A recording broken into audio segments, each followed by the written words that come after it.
Attention please, ladies and gentlemen. You're watching, yes,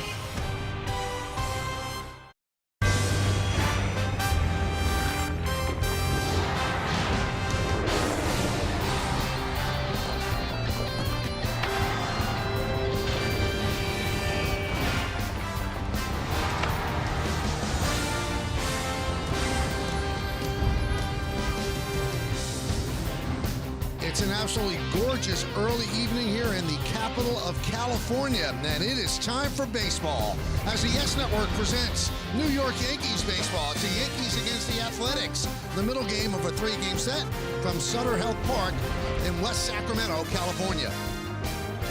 Hi, everybody, and welcome to Yankees Baseball. Along with David Cohn, I'm Michael Kay. Yankees keep rolling. They've won 5 in a row, and yesterday they did it with good pitching and 3 home runs. 2 of the home runs came from guys that play the same position. Yeah, I mean, they both have been right in the middle of the Yankees lineup all year long, and when Goldschmidt has gotten a chance to play, it's hard to get him out of the lineup because of things like this. And batting against the right-handed Severino really blew open that first inning, the 3-run shot. Gave the Yankees a 4-0 lead, and of course, what can you say about Ben Rice that hasn't already been said? This guy has closed every hole in his swing. You cannot come inside on him anymore because he does that. Ben Rice, clearly one of the best players in the league this year. Last 3 games, 9 for 14. You can't do much better than that. And for Goldschmidt, last 19 games, 313, 8 extra base hits, and driving in 12 runs. Well, the Yankee hot streak is being led by their starting pitching. It's been unbelievable. And one more time, we're going to see Ryan Weathers. And if he pitches anything like he's pitched the last couple of times, in fact, like he's pitched the whole year, Yankees will take it tonight. Yeah, and he was really sought after in the offseason, and Brian Cashman was the one who pulled off the trade to bring Ryan Weathers to New York. And what a trade it's turning out to be, as he has been lights out under the tutelage of Matt Blake. He's kind of refined his arsenal and really come up big for the Yankees. All he needs is a little run support to increase his record. Yeah, he has not gotten a lot of run support. No runs of support in 5 of his 10 starts, and you see the numbers that the hitters are hitting against him or not hitting, and also he stops the running game as well. Well, leading off for the Yankees, that man, Trent Grisham, he has been red hot of late. When we come back, lineups, first pitch, baseball, Yankees and the Athletics, next, right here on Yes.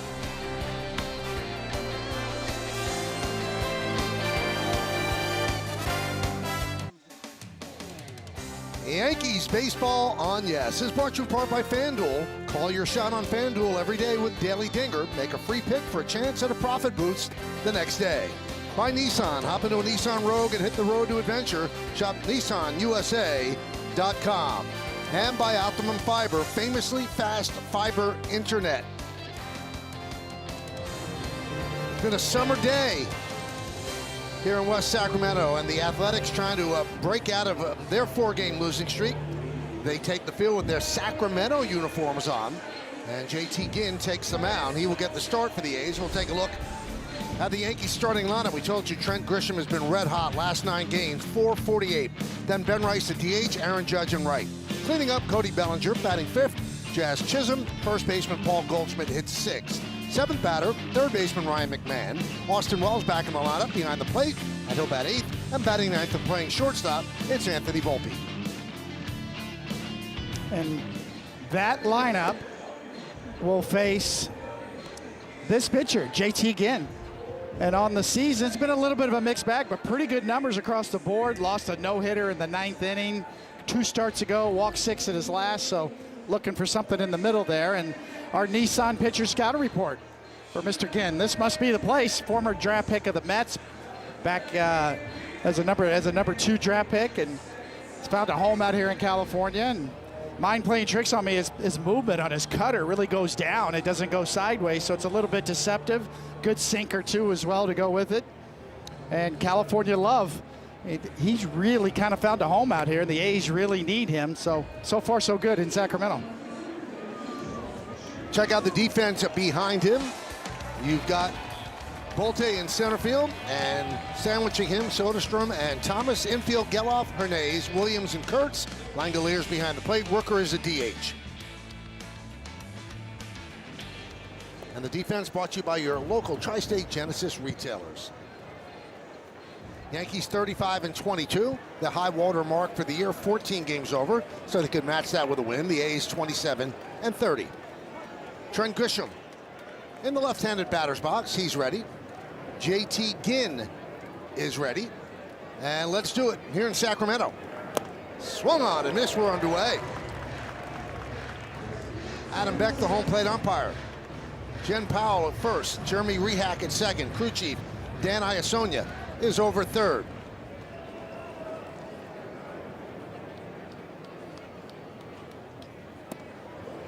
One and one.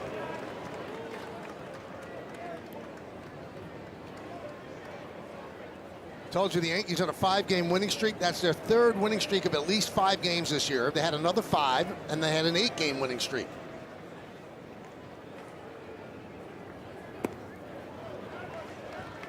Check out what Adam Beck's about. Umpire Scouting Report brought to you by your local Kia dealers. He's hitter friendly.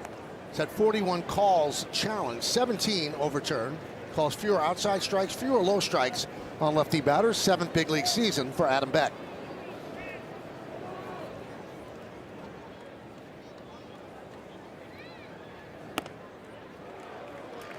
And the count 3-1. During this 5-game winning streak, the Yankees have outscored the opponents 36-6, and they've hit .321 during the streak.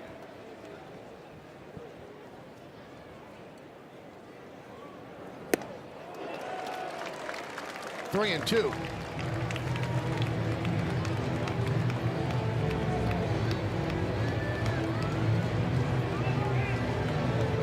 Over the last 3 games, the Yankees, with 2 against Kansas City and 1 last night against the Athletics, they've outscored those teams 30-3.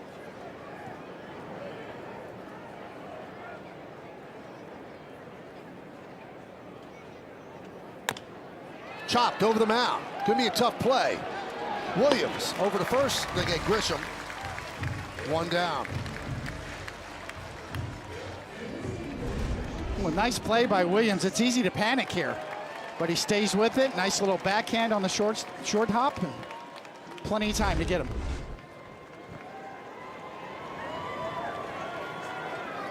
Here's Ben Rice. When we left the area yesterday, he had 3 hits. Overnight, he got a 4th hit because they changed an E7 into a base hit for Rice. So another 4-hit game. And he's starting off well right now as he laces that one into left center field for a base hit.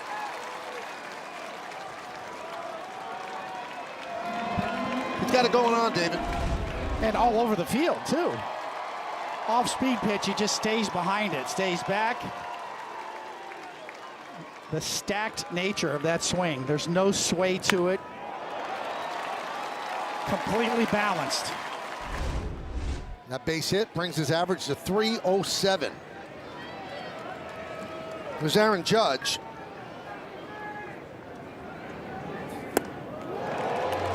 Oh, 0-1. Now the Yankees have done quite well in the first inning all year. They have a run differential of +23 in the first inning, and that's the best in Major League Baseball, and it certainly helps the starting pitcher.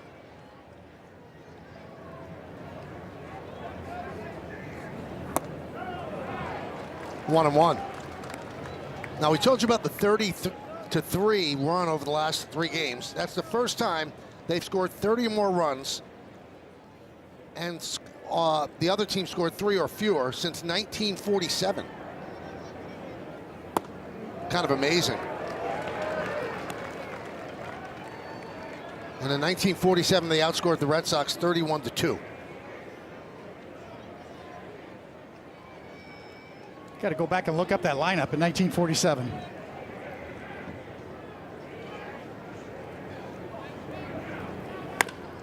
Grounded third base.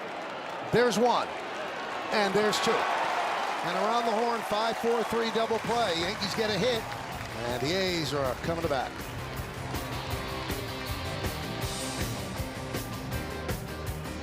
Right field at Sutter Health Park. Beautiful day to get a little bit of a tan. Let's take a look at the Athletics starting lineup. Thomas, Kurtz, and Langoliers at the top. Brent Rooker, 4th in the American League with 76 home runs since 2024, but he struggled this season. Then you've got Soderstrom, Bolte, Geloff, Hernandez, and Williams, and that rounds out the 9 man lineup. And that lineup's going to face this lefty towing the slab here in Sacramento. It'll be his 11th start on the year. The numbers are really good across the board. And we can tell you a little bit more now in our Nissan pitcher scouting report in Tennessee Whiskey.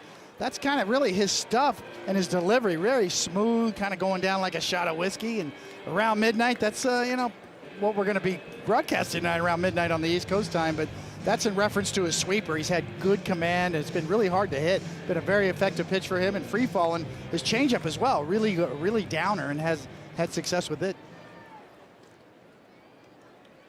And he deals to Colby Thomas inside.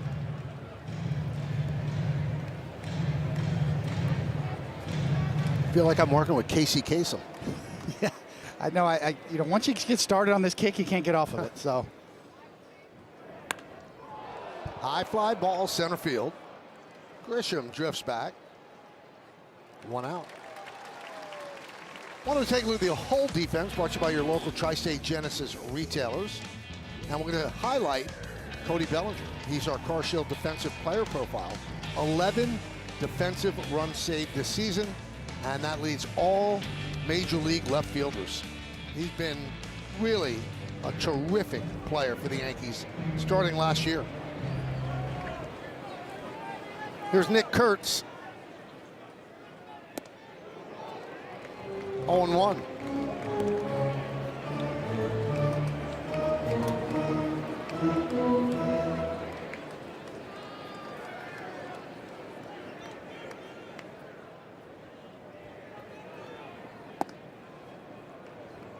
The A's have lost 4 in a row, 3 to the Mariners, and yesterday to the Yanks. And in those 4 games, they've been outscored 30-6.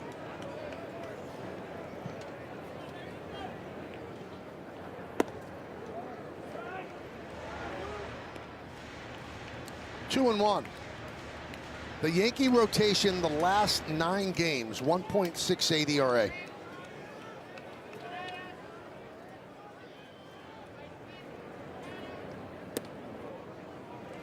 You like the gold jerseys on the A's? I do. Do you? The A's. I mean, I've always been a fan of their colors. I like the script, Sacramento, with the flourish on the bottom. Because you're not allowed to call them the Sacramento A's, but they have them on their chest.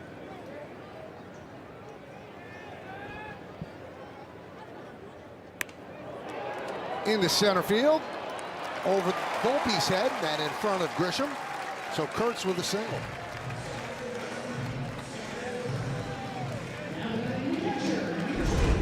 Well, Kurtz is one of the best young sluggers in the game, and he's so strong. He's able to muscle that pitch, even though he gets jammed. But he gets tremendous leverage and bat speed with that swing and that style.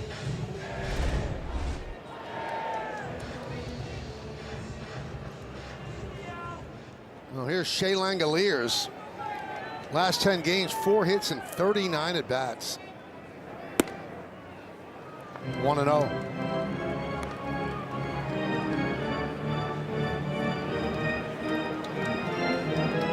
Got off to such a great start. Despite that slump, he's still hitting .292.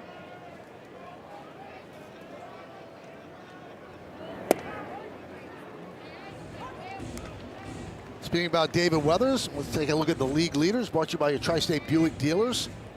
Most strikeouts first 10 games with the Yankees, and he's in 6th place. Number 1 is Bob Turley. Bullet Bob. You're on that list, David. I made it on that list. That's a good list to be on.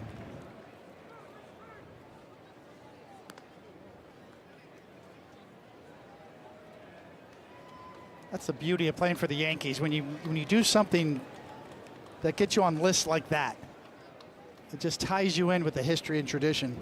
Nothing like it.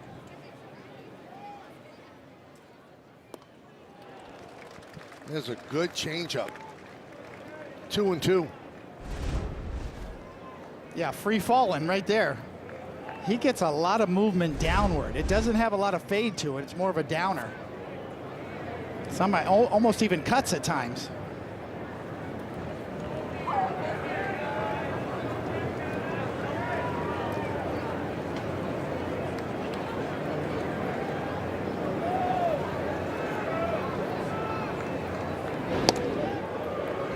Well, we showed you in the open, not easy to run on Weathers.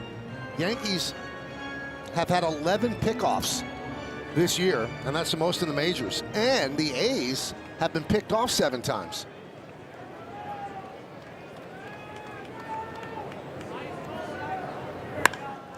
That's crushed to center field. Going back, Grisham still back on the track, turning, looking, see ya. Off the batter's eye in center field. A 2-run home run for Langoliers. It's 2-0 Athletics.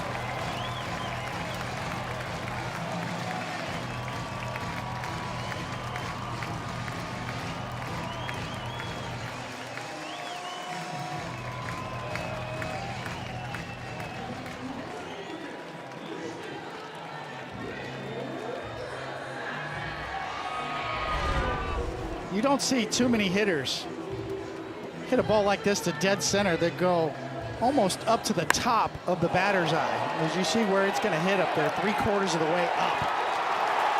An absolute blast. Rooker fouls it back.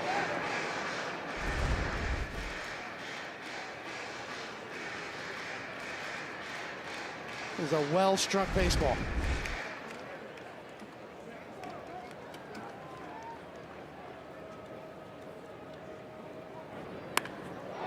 Left field coming on Bellinger. 2 outs.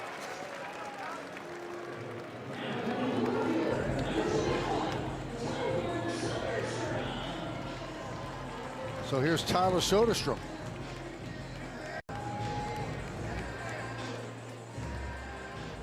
The Langoliers home run measured at 426 feet.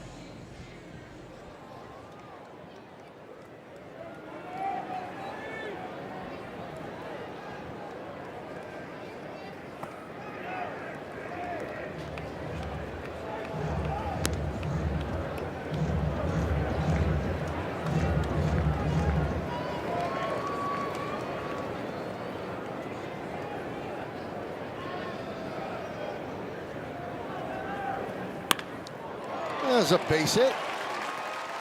Right center field. Judge will cut it off and holds Soderstrom to a single. Get another look here, lefty on lefty.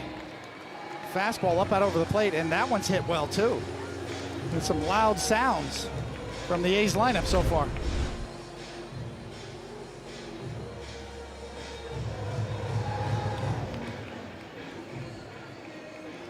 As with the other starters other than Cole, Weathers on a little extra rest.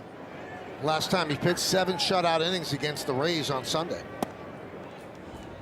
Didn't get a decision. That game was won with the walk-off home run by Judge. And that began the 5-game winning streak.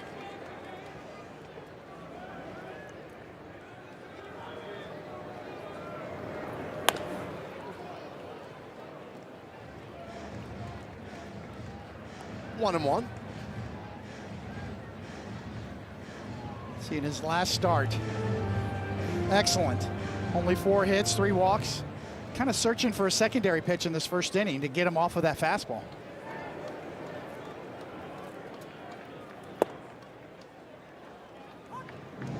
Adam Beck with the strike call, 1-2.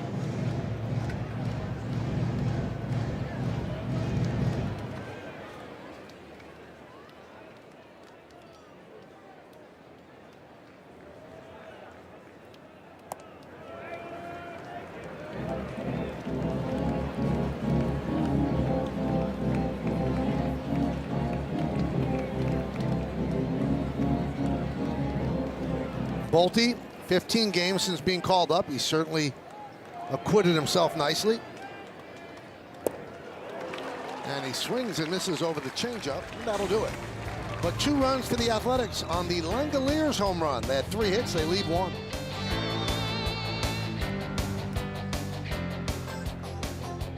Well, let's check out one of today's player props brought to you by Bet365, where winning is everything. Cody Bellinger leads off, and if it's a home run or more, it's plus 425.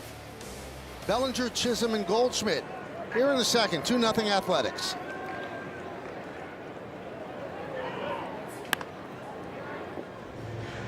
Oh, 0-1. 271 overall, 371 at the stadium, 193 on the road.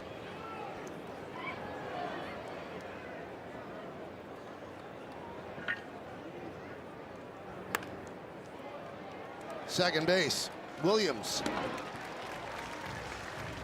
One down.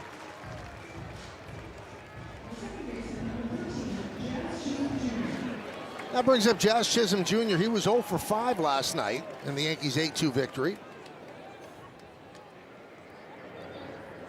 But last 13 games for Jazz, hitting .360 with a .429 on base percentage.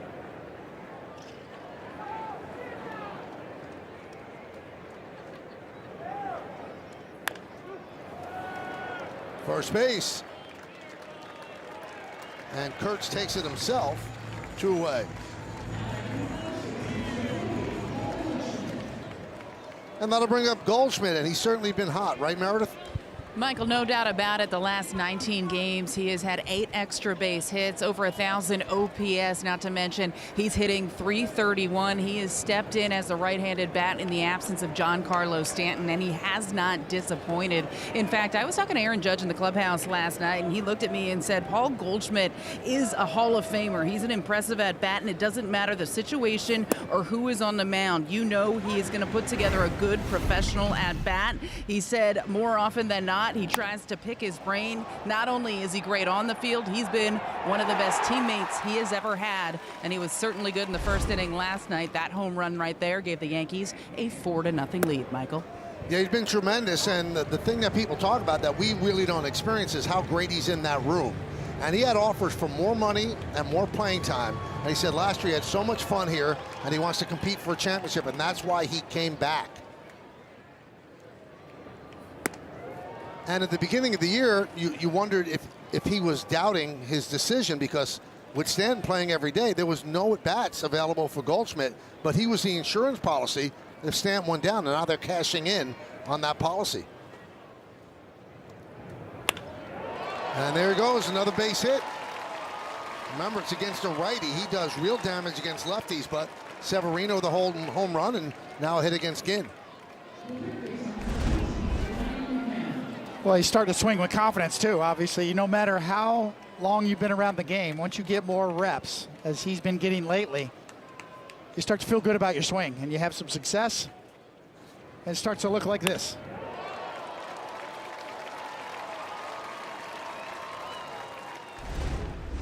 There's Ryan McMahon. He's had some success.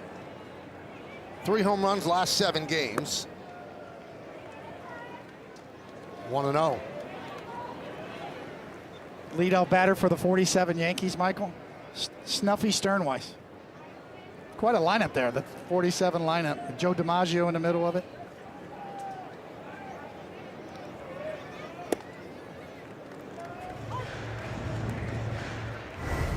McMahon went deep last night,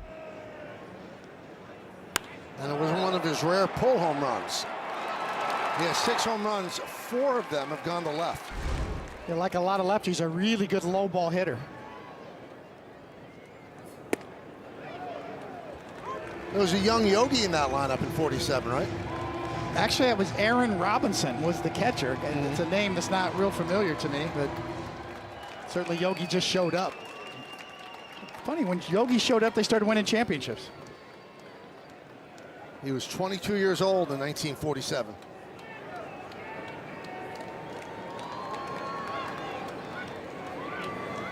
Swing and a miss. McMahon down on strikes. Yankees lead 1. We go to the bottom of the 2nd.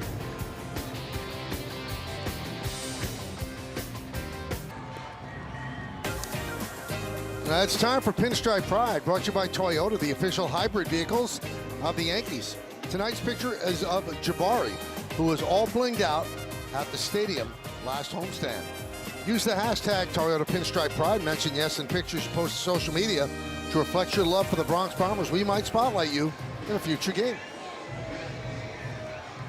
Bottom third of the A's order against Ryan Weathers, Geloff, Hernandez, and Williams. First pitch, grounded to Volpe. 1 pitch, 1 out.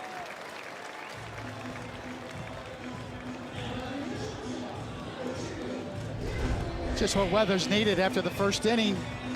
And the home run, he gave up 2 runs. You're looking to get right back on it, and 1 pitch, 1 out is a great way to start. Nice little backhand from Volpe. Finishes it off. Here is Hernandez.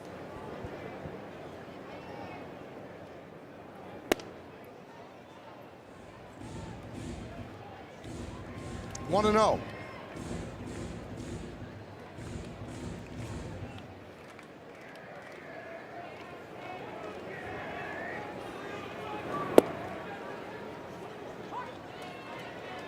One. Hernandez has been starting at shortstop last 2 weeks since Jacob Wilson went on the IL. A left shoulder subluxation. Volpe another try. Nice hop. 2 down.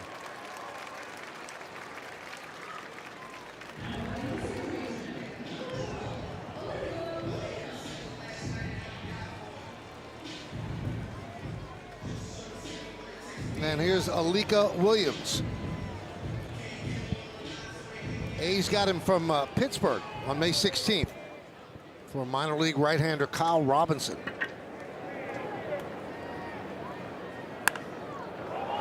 Well, that is a nice economical inning for Ryan Weathers. Just 5 pitches, a 1-2-3 inning. We'll go to the 3rd.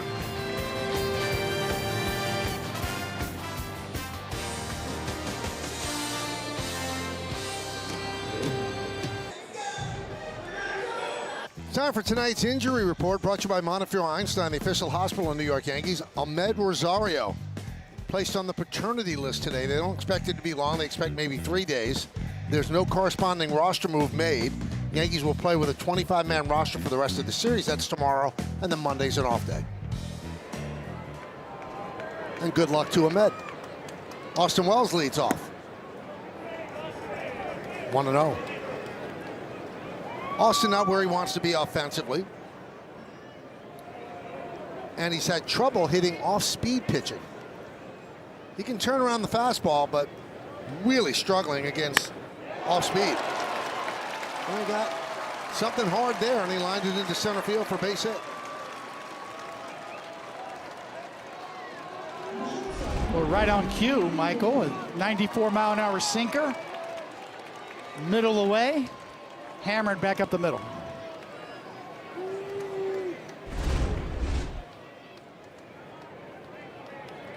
So here's Anthony Volpe. 11 games. He has a 409 on base percentage, 838 OPS.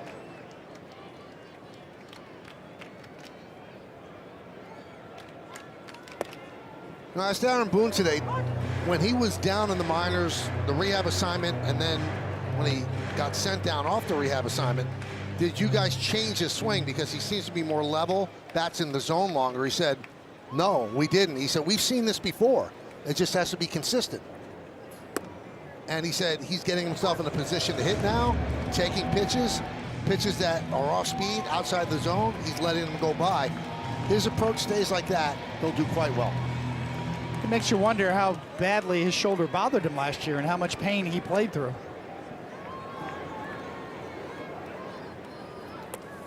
And he swings and misses. Ball goes to the backstop, allowing Wells to go to second. Since first base was occupied, Volpe can't take first. JT Ginn with a sword on a slider in the other batter's box.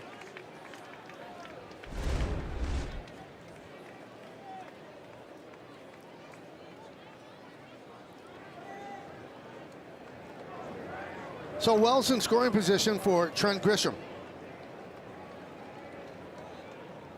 Grisham grounded to second in the first. That one a deep drive to left field, backing up Soderstrom. He's got room, and he puts it away for out number 2. Now, Luis Severino pitched the first inning yesterday. He gave up 4 runs, all unearned. Then left when it was warming up in the top of the second.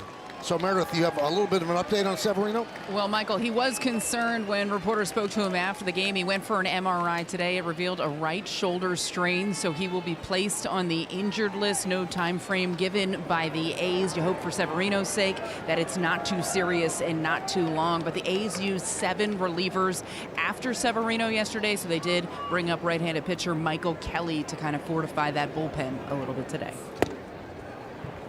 And there's a strike to Rice. And this is Severino from last night. He threw this warm-up pitch and didn't like how he felt.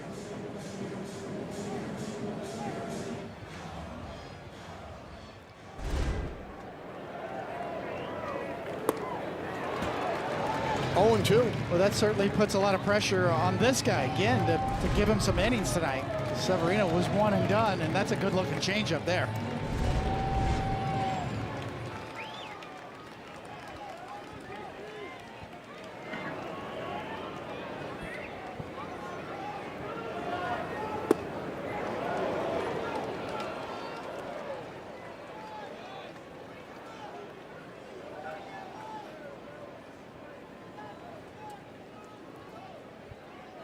Two 2-0 Athletics on the first inning 2-run home run by Shea Langoliers. Swing and a miss. One upstairs with heat. And Rice strikes out. Yankees strand a runner. We go to the bottom of the 3rd.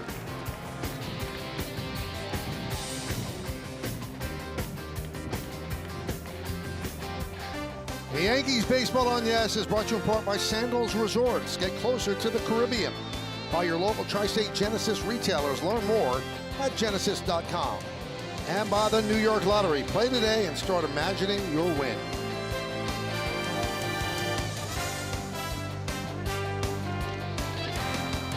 Two pretty good third basemen right there.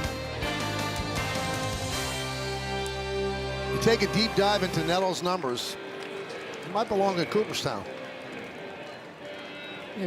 Not only offensively, obviously when you combine both sides of the ball, his defense at third, spectacular. Top of the order against Weathers. Colby Thomas starts it off.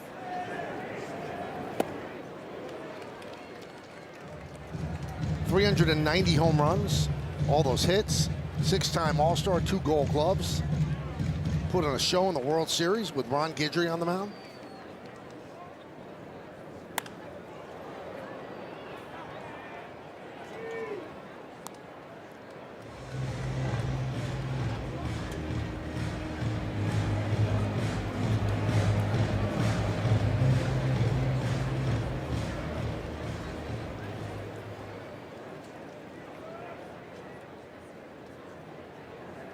Swing and a miss. Good slider. One away.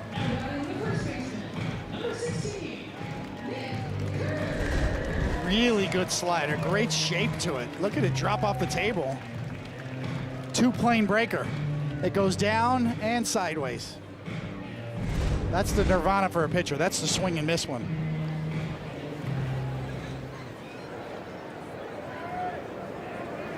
There's Nick Kurtz. So before the game, somebody from Sacramento, a media member, asked Boone about Kurtz. He said, big guy, hits the ball hard, really knows the strike zone, and has power to all fields.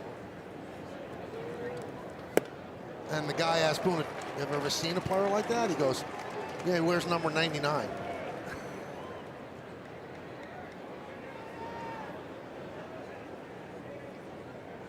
Speaking of, since last season, Aaron Judge leads in slug in the American League, and Nick Kurtz is next.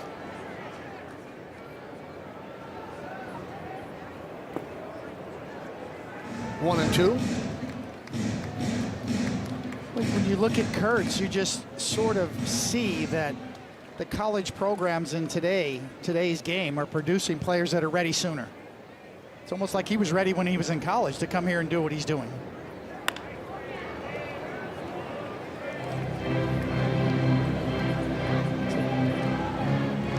A lot of these college programs have excellent facilities, excellent coaching. Players like Kurtz coming out are more advanced than ever before.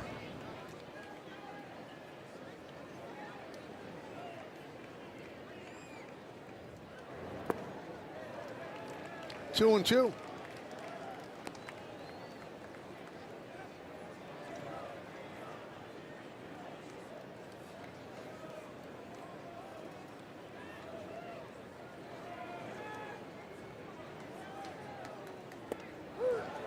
Strike three. Another good slider. That'll bring up Shea Langoliers in a home run in the first, and that brings us to the Optimum Fiber famously fast replay. Well, the sound tells you all you need to know as it bangs off the batter's eye.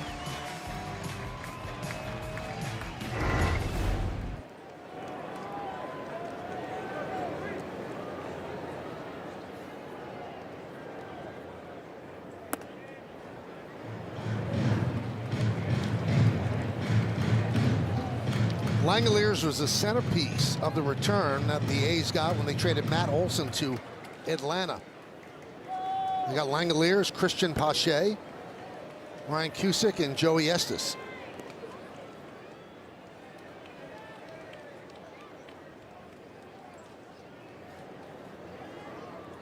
Becoming a more complete player, better at throwing out base stealers. Last year he threw out just 16%.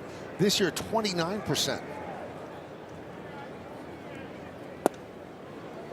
You know, when you're going to trade away one of your stars, you would think you'd go for volume, right? Get 4 players, 4 prospects, and hope you hit on 1, maybe 2. And that's exactly what happened to the A's. They found their everyday catcher by trading away one of the bright young stars in the game.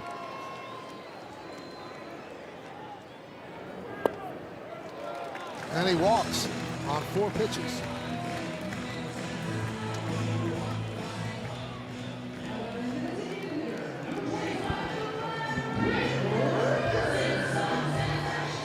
Here's Brent Rooker. Singled in the 9th inning yesterday, broke an 0 for 17 slide. Been one of the most productive hitters in baseball over the last couple of seasons, but hitting 189. And now that goes down as he lines out to Bellinger. The A's strand 1. We're going to go to the 4th.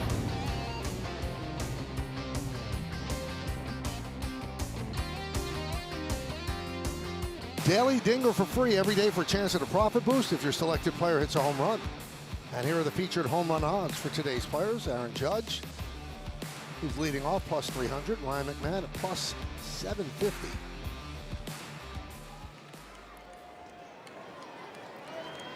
Two 2-0 A's. Judge wrapped into an inning-ending double play in the first inning, 5-4-3. Always been a good hitter against the Athletics in 50 games, including postseason. 18 home runs, 51 runs batted in.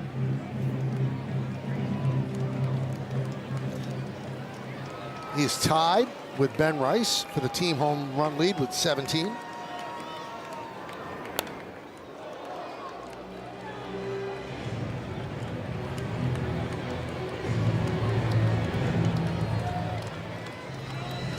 Judge, Bellinger, and Jazz Chisholm.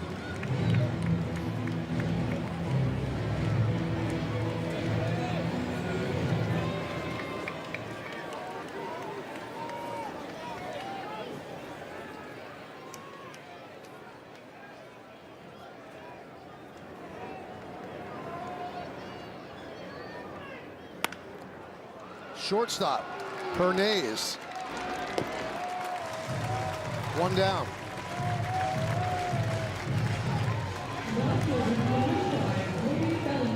You got a scenic shot of West Sacramento. You can't believe how beautiful the weather has been. Just great to walk around this lovely city. Yankees came last year, it was more toward the summer, and it gets really, really hot in Sacramento, but perfect weather yesterday and today. Bellinger wraps it foul. It is really an intimate ballpark. Yep. Got a real nice feel to it. I'd like to go out there on the berm. I want that guy in the lawn chair we showed in between. Can I call the game from out there in that lawn chair? And he comes up here? Yeah, well, yeah, we'll get another lawn chair. That's right. Can I go out there and sit out there? It's up to our producer. That was your introduction to Yes, right? You sat at the bleachers at Yankee Stadium. I did. Get there, that's the one. That guy right there. He's having a good old time. Got a cooler right there.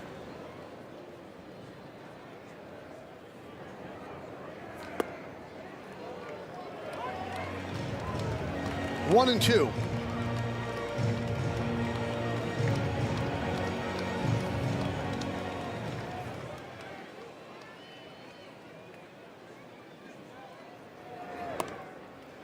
Two on Bellinger, grounded to second. Now he's in the second.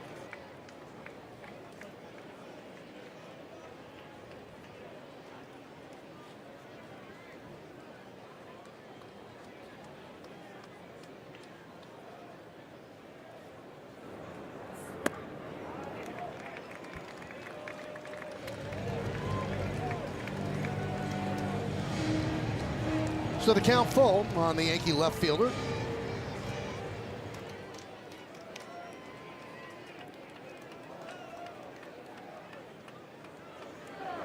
Ginn deals, and he walked him. Yankees' fourth base runner, 3 singles and now a walk.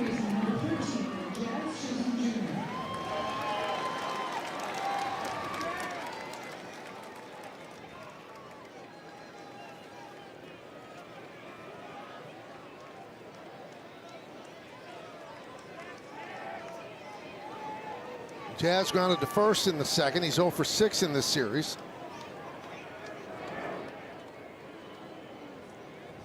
Well, David, we know who the Knicks are going to play in the NBA Finals. Congratulations to the San Antonio Spurs, who went into Oklahoma City and beat the defending champions in Game 7.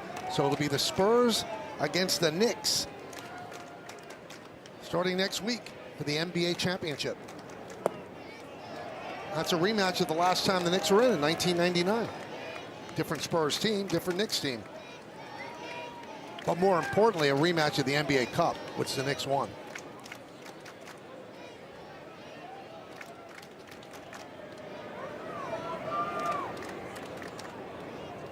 (1-0). That changes pretty good.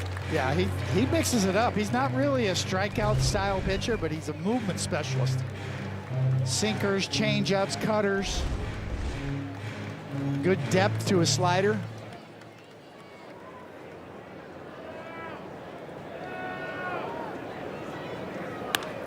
How about the emotions he went through a couple of starts ago? He had a no-hitter through 8 in Anaheim. It's May 18th.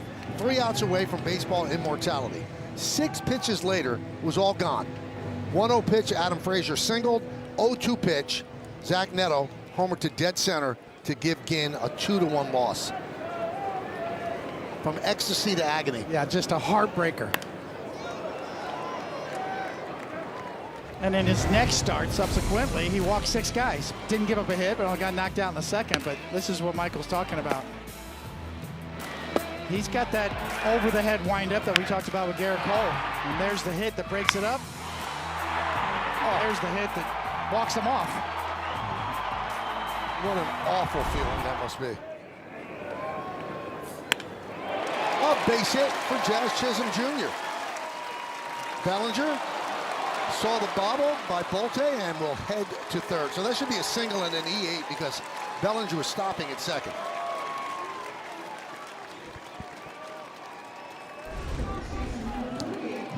First things first, Jazz goes out and covers that pitch out and over the plate. And good awareness from Bellinger. You see a lot of runners that'll just kind of check up a little bit and not keep your eye on the ball, and he did. He saw the bobble, continued on.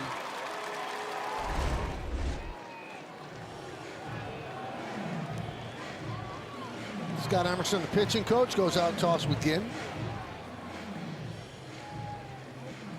So Chisholm with 13 stolen bases, he'll be at first.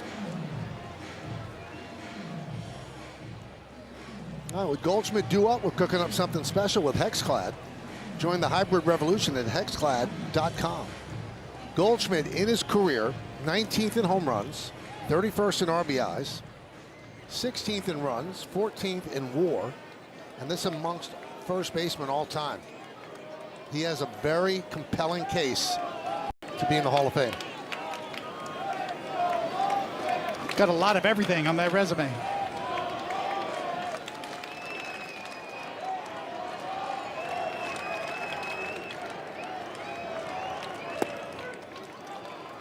Yankees talk about the professional at-bats he has. He never looks like he doesn't know what's going on and not expecting something. He'll make an out, of course, but he has a plan up there, and everybody knows this.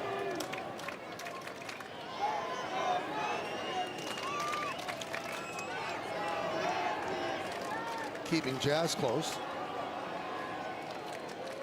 But you bring up excellent points, Michael, because it's so hard to gauge clubhouse chemistry. How do you quantify it? Guys like this, Goldschmidt, really add to that impact. Runner goes. The throw to second. It goes into center field. Jazz gets up. He'll go to third, scoring easily as Bellinger. The throw gets away. Jazz thought about coming home, but stays right there as Ginn is backing up. David, I don't think that was a terrible throw. No, it was on the money. It was right on the money.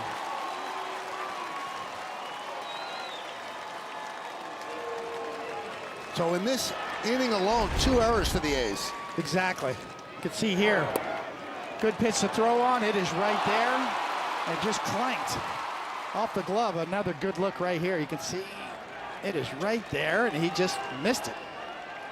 And he would have had Jazz. And that would have been the third out of the inning. Or second out of the inning, rather. Infield in now with a runner on third.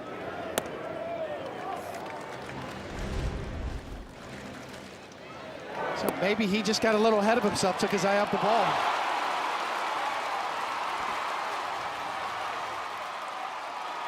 But a real gift. 3-0 on Goldschmidt. 2-1 A's. We're in the 4th inning. The A's have now made 16 errors in their last 18 games. And they had 8 errors through the first 40 games.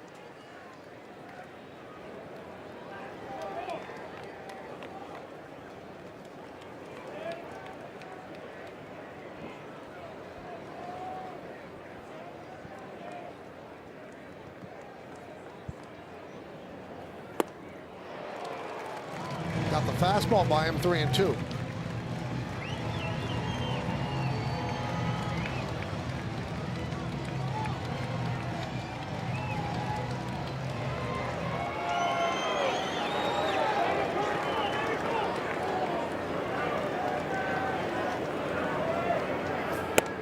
And he walked him. So again, runners on the corners. Still 1 man out. That brings up McMahon.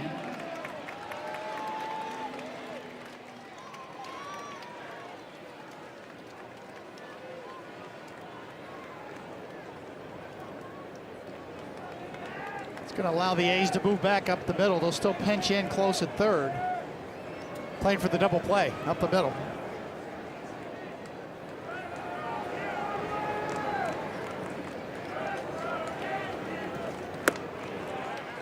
One and 0. McMahon struck out in the second. He struggles at home, Ginn does. 2-6, 6.38 on the road. Was 4 runs less per game. And he's 4-4.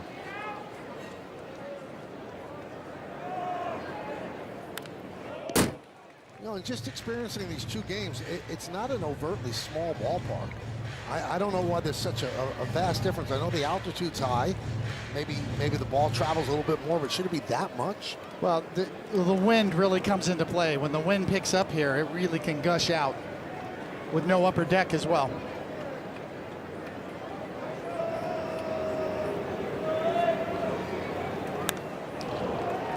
One and 2 on McMahon.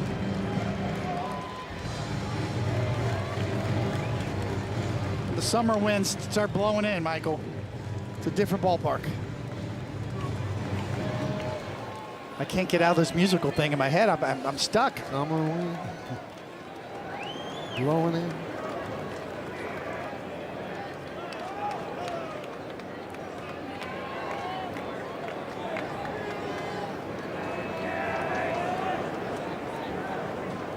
1-2. Swing and a miss. Got him on that change. Big out for Ginn.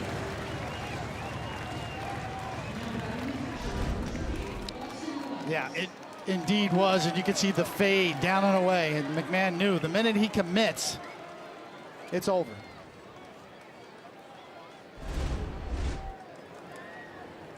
It's going to be interesting to see how they attack Wells.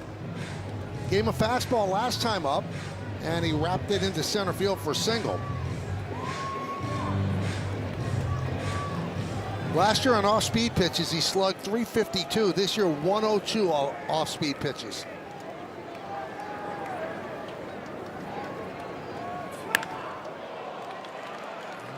Threw him a fastball again. Lofted to center field. And the catch is made by Bolte. That'll do it, but the Yankees get a run. 2 big errors by the A's.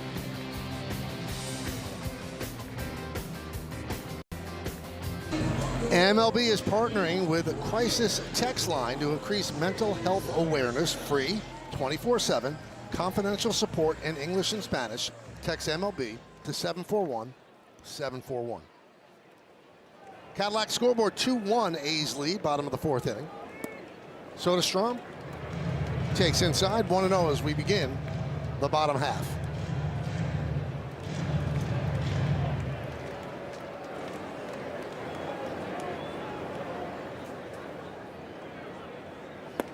So, David, something alarming happened to me before the game.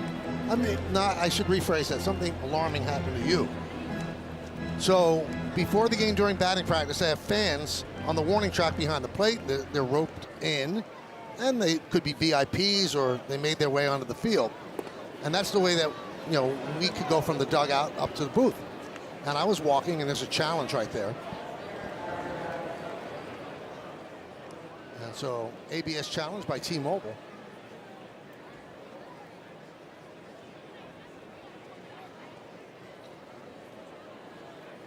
We got a glitch. I've not seen a glitch all year. What happens in the event of a glitch?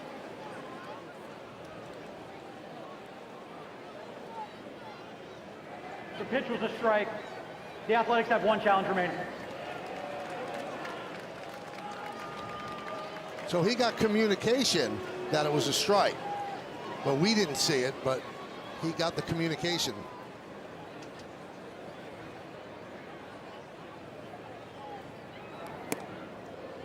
So I'm walking behind the plate, and somebody walks up to me with a baseball and a card. And he said, "Would you sign this?" I said, "Of course I'll sign it." And then I see the card, and it's David Cone. And I said, "Who do you think I am?" He said, "David Cone." I said, "I'm not David Cone." He goes, "You look just like him." I said, "I don't look anything like David Cone. He doesn't look anything like me." Now he thought that you were being rude. He said, "Well, if you don't want to sign, just say you don't want to sign." Look, your head is so much smaller, too. I have a lot of questions about this, Michael. Is this the first time you've ever been confused for a professional athlete and perfect game winner? I've been confused with Curt Schilling, and I could see that resemblance, okay? But this guy was adamant that I was David Coleman. He said, "Well, if you don't want to sign, just say you don't want to sign." I said, "I'd love to sign, but I'm not David Cone." And I walked away. He was really angry at you. Now, David, did you want him to sign your name? Your name is so beautiful when you do your signature. I don't know that he would have been able to do that. I would have signed Michael Kay. Really? Yeah, absolutely. I would have played right along with it. I mean, I love you like a brother, but we don't look alike. No. Meredith, you'd co-sign that, right?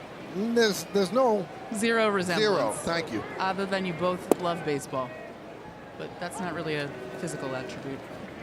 Well, we have some mental attributes that we share, but we can't get into that. Oh, absolutely. Both a little unhinged. I love it.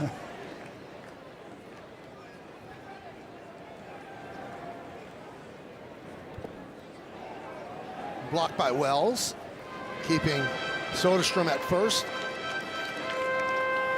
I could totally see you arguing with an umpire at first base and allowing 2 runs to score just like I did. I could see that. Yeah. You would do that. Yep.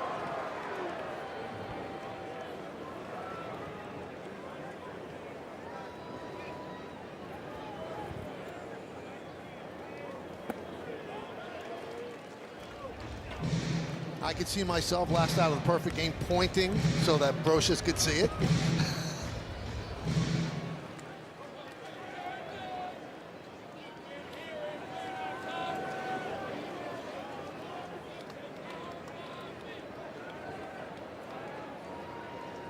The 2-1, 3-1 on Bolte.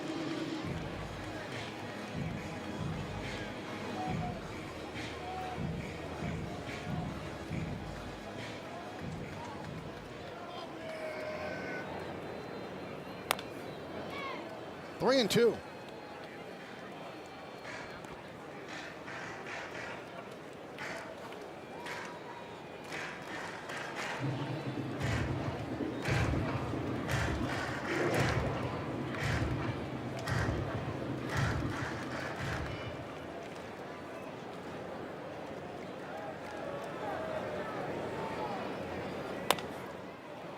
Chop towards second, and Chisholm takes the out of first as Soderstrom advances to second.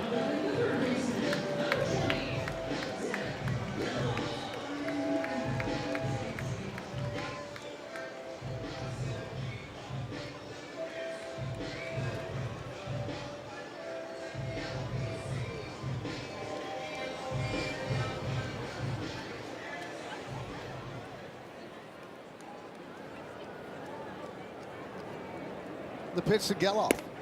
Upstairs.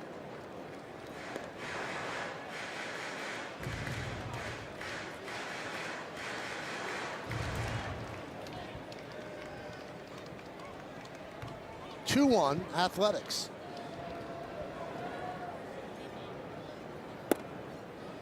Now, Michael, I've been doing some research on this topic, and I understand when you went to dinner this winter, somebody thought that you were Jim Boeheim? Yeah, that's true. That I don't see either. All due respect to Jim.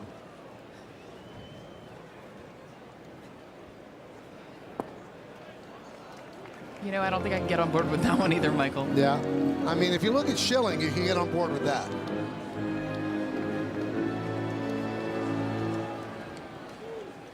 You just look like a famous guy. That's what it is. But then, Michael, do you say, have you ever heard of Michael Kay? No, because most people haven't. Come on. There's Schilling.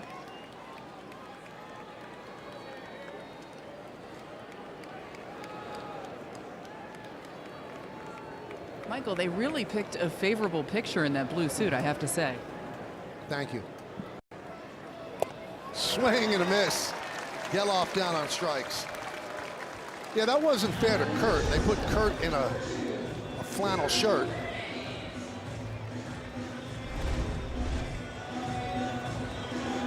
So two down. That'll bring up Hernandez.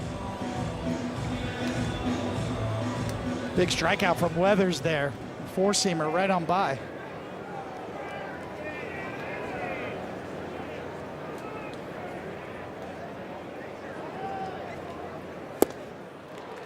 That change has been so effective, actually, for both pitchers.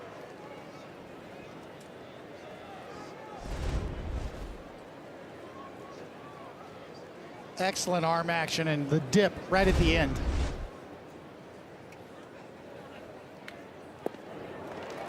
Oh, and 2. Did it again. Do you do it 3 in a row? If you're going to throw 3 in a row, you got to make the third one a little better down to go for the chase.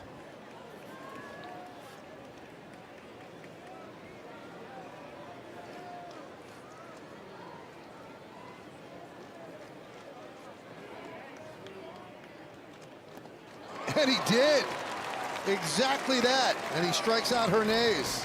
So he pitches around the lead-off walk. You know what? When you think alike, you look alike. It's like the Patty Duke show.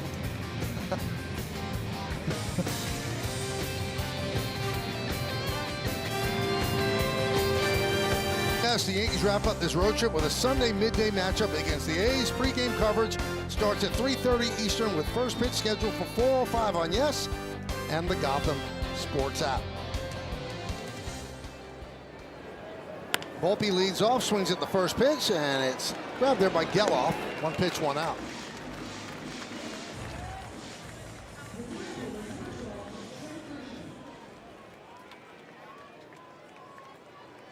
That's the beauty of a sinker.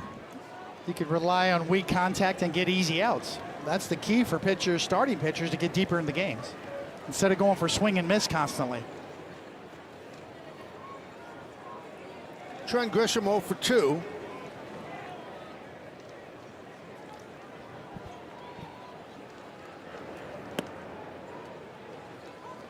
Yankees missed an opportunity last inning. They score. Sloppy defense by the A's at first and third, one out.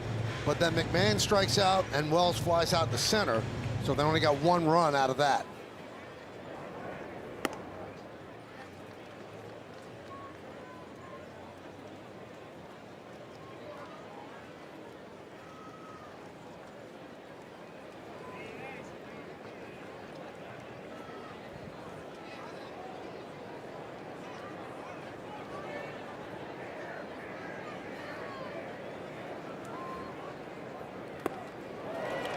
There's that change.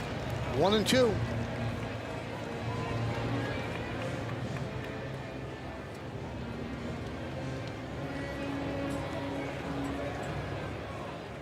can see that Ginn is one of those starting pitchers that you really want to get in the stretch because he really gets that rhythm going with that windmill windup, similar to what we talked about with Garrett Cole recently.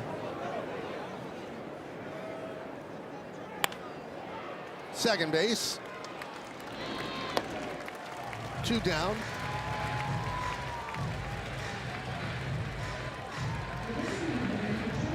You know, Ginn is from Brandon, Missouri. And that's Will Warren's hometown.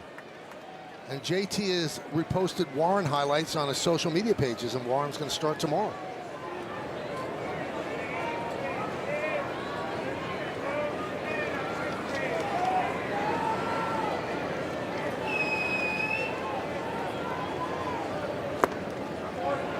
Ginn came over from the Mets. Well, they swapped jerseys at Yankee Stadium, too. Ginn came over from the Mets in a March 2022 trade. It was Ginn and Adam Oller for Chris Bassett. That was a good trade for the Mets, but Bassett's no longer with the Mets, and Ginn still toiling here at the Athletics.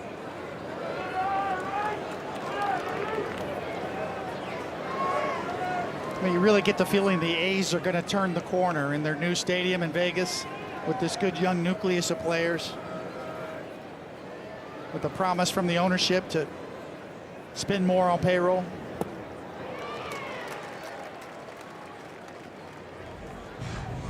We will see. We'll see. Wait, that's right. That's Aaron Boone, right? Yep. We'll see.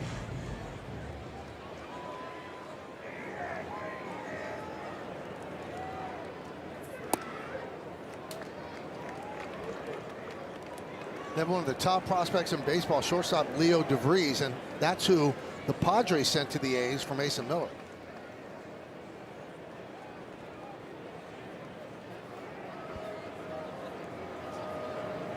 (3-1) to Ben Rice. And they walked him. Rice on for the second time, and that brings up Judge. And Michael, you guys mentioned the move to Las Vegas. Well, that ballpark won't be ready for quite some time. They're actually going to play their next homestand in Las Vegas from June 8th to 14th at the Aviators AAA Park. So kind of cool. They're trying to get familiar with the area. And Vegas, the patch sponsor on their uniform as well.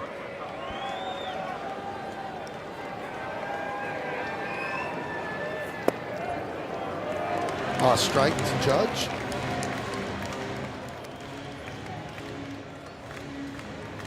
There it is.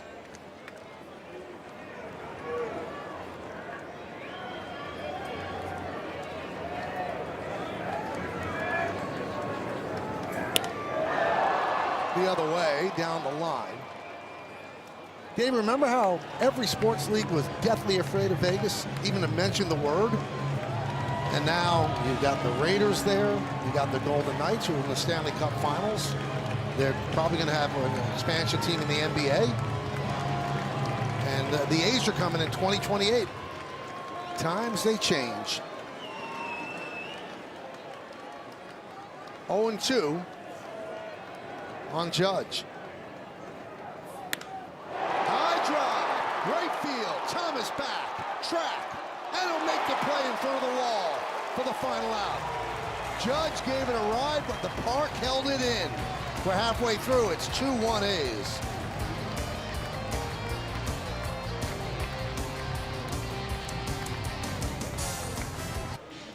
A's manager Mark Kotsay just had a long conversation with Adam Beck and Dan Iasonia. And the thing that we're figuring it out is that it's probably about that ABS challenge that nobody saw. And it was against the A's, so they lose a challenge. And that's the first time I've ever seen the challenge not fired this year. Yes. So we don't know. We'll have to wait. Meredith can find that out after the game, or maybe, you know, Aaron Boone will know. But did New York tell the home plate umpire in his ear that it was a strike, or did he just retain the call and make it himself? And if he did that, then he really shouldn't take the challenge away. Exactly, because they did cost him a challenge.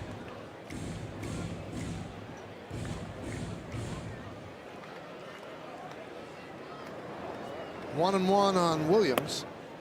Now 1-2. Pitch count in great shape for Weathers, 64 as he starts the fifth.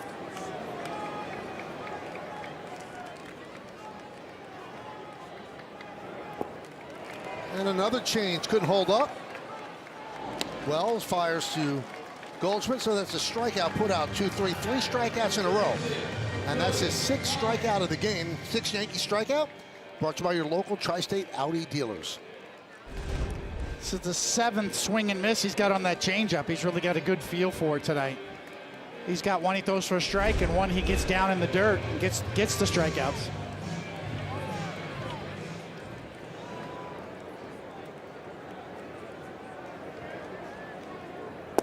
Well, so much going on. David, did you think the Judge drive was out? I did. You just always think that with Aaron Judge when he hits it and it's in the air.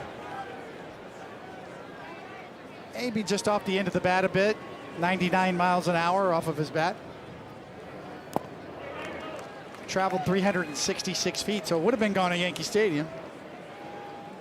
Not here.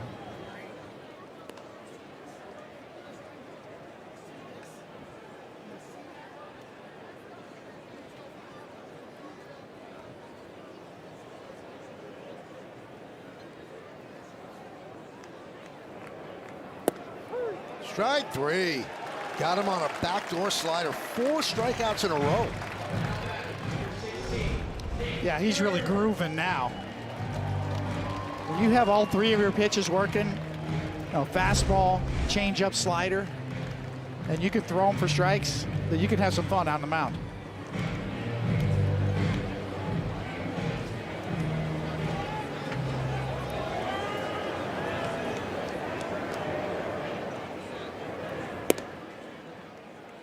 Upstairs to Kurtz.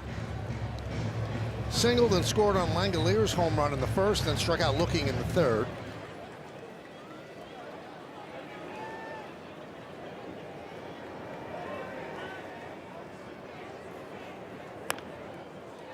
Yeah, that's fair. It's going to be a base hit. It's fair. It's going to be a base hit.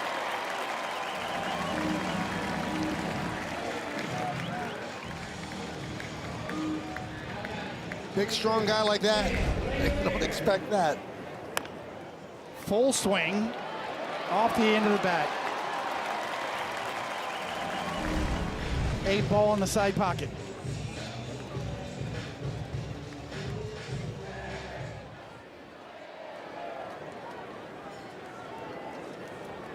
Here's Langalier's 14th home run of the year in the first inning.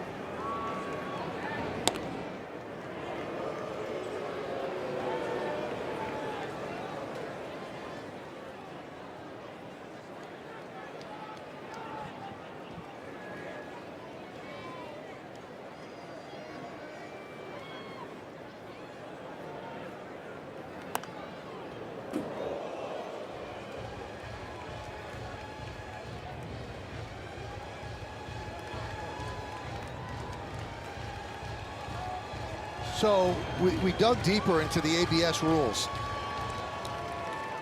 If there's an ABS failure, the call stands, and you do not lose your challenge. So the fact that they lost their challenge, it was overturned by those in New York. It was not the home plate umpire who stayed with his call.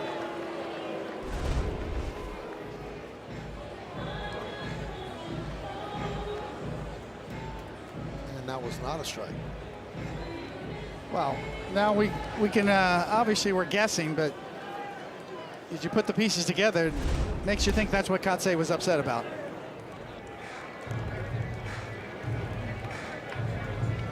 And you want to trust the people back in New York. You know, there are umpires there, but unless you see it, you don't feel comfortable losing your challenge because of it. High fly ball, left field. Bellinger puts it away, and that'll do it. No runs a hit. One man left. Let's go to the 6th. Yankees down by 1.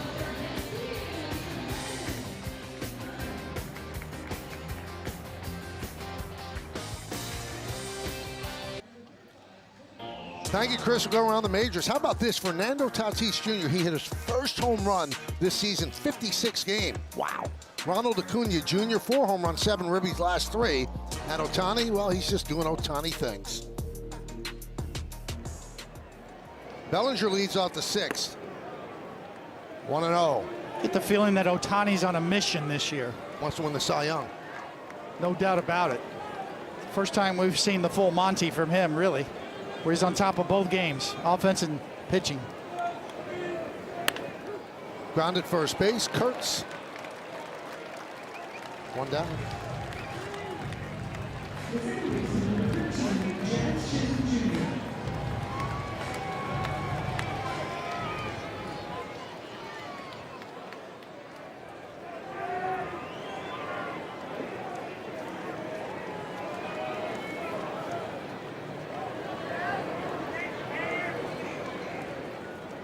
Jazz Chisholm with a single and a stolen base in the 4th inning. He's 1 for 2.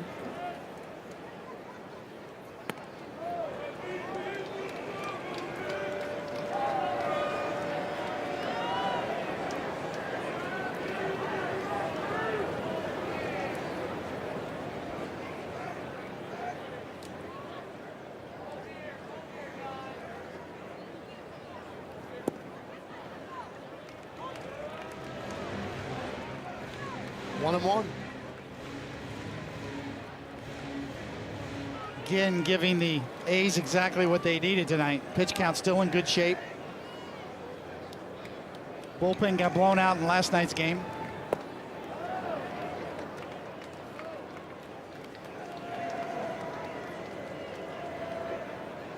He's mixed all of his pitches very well and kept the Yankees on the ground for the most part.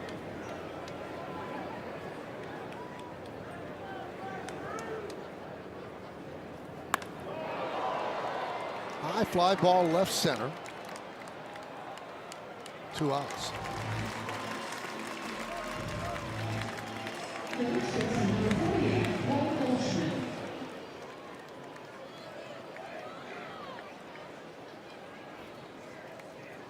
That brings up Paul Goldschmidt, a single and a walk.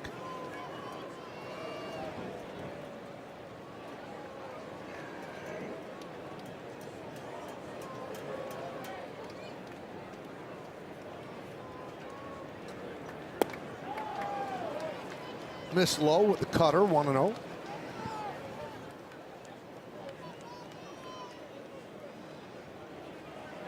The Yankee run was unearned. 3 walks, 4 strikeouts for Ginn.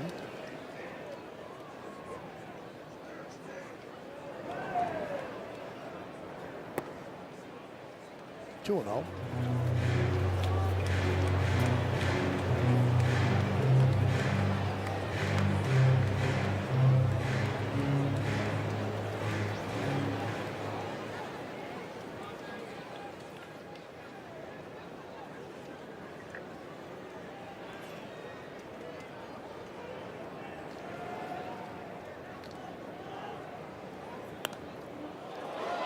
Foul back here. I know there's one thing about this ballpark you really like. What's that? The clock in center field. I do like the clock.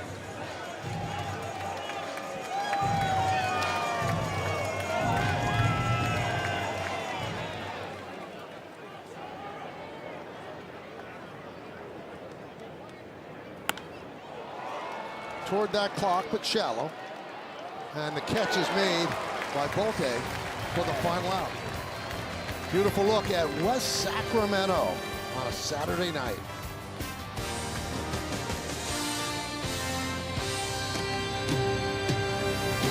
Brought to you by Prevagen, made for your brain. Well, obviously a very good pitcher, 241 and 162, 3.60 ERA. A lot of complete games. A Yankee from 23 to 33. Red Sox, he played for them twice, started with the A's, Philadelphia A's. 1912, is that Connie Mack? Philadelphia A's? Oh yeah, from 1901 to 1950.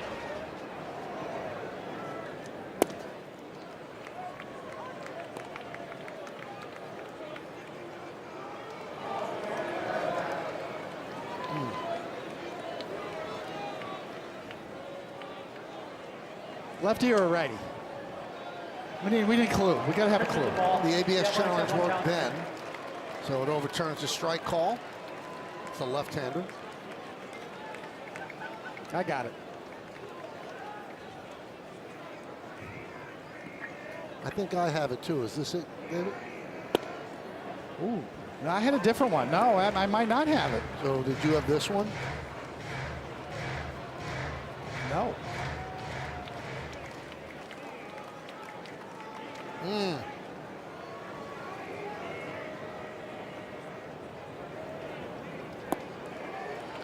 That slider cooking. 1-2. I mean, since the first inning, Weathers has been absolutely dealing. A lot of swing and miss. Changeups led the way. Slider's been good.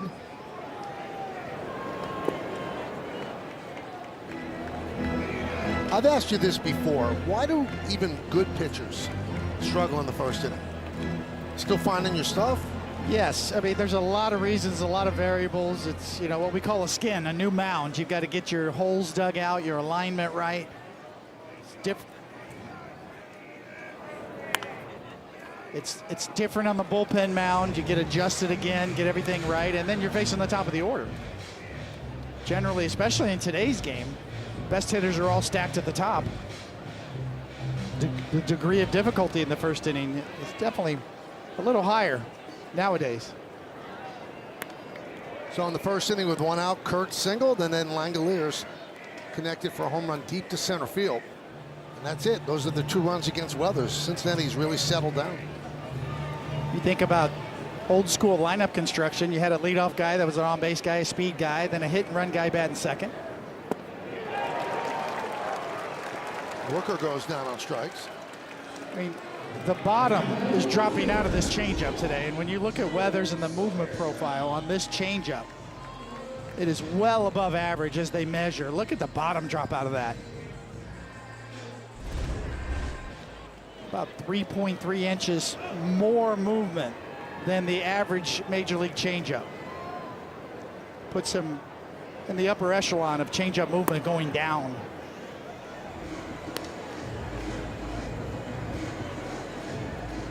And when the Yankees got Weathers from Miami, it wasn't as if they just swooped in and they were the only team that inquired. Driven deep to right center field. He really crushed that one, and that ball is gone, a home run. Soderstrom with a solo shot, and it's 3-1 Athletics.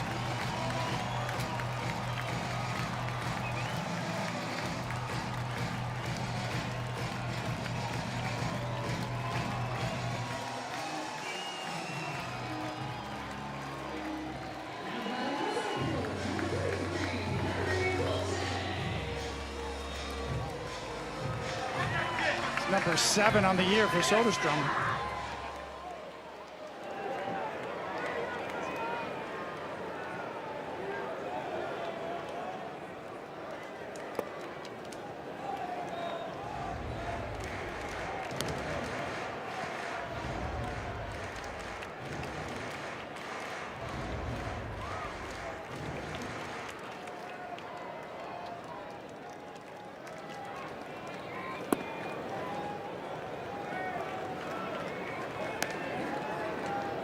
Anyway, to finish that point, the Marlins were flooded with teams that saw what could be with this guy. And the Yankees just made the best offer and got him. And he's got control left, young, left-handed, throws hard. He could be a mainstay in their rotation for a long time.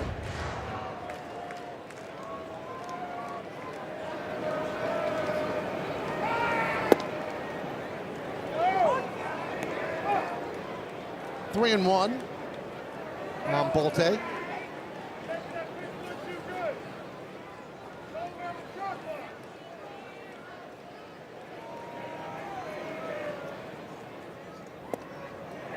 It was ball four. Now that's challenged. It's challenged. So Austin Wells wants to check it out. Thought it was a strike. And he's right. Pitching strike. New York has 2 counters. By the width of what, a lace? A whisker. And excellent timing for, he saved a walk.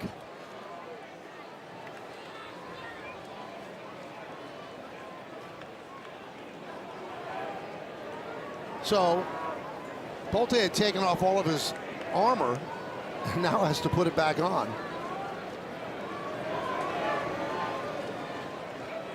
So Jake Bird there warming up. Weathers at 87 pitches. 3-2 count on Bolte.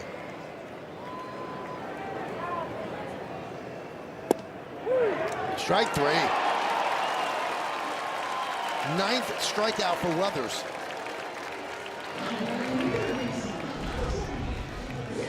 Get another look. Fastball, four-seamer up and out over the plate. Soderstrom does not miss it. Some hitters never get off the fastball. All those great changeup that Weathers has thrown, all those great sliders.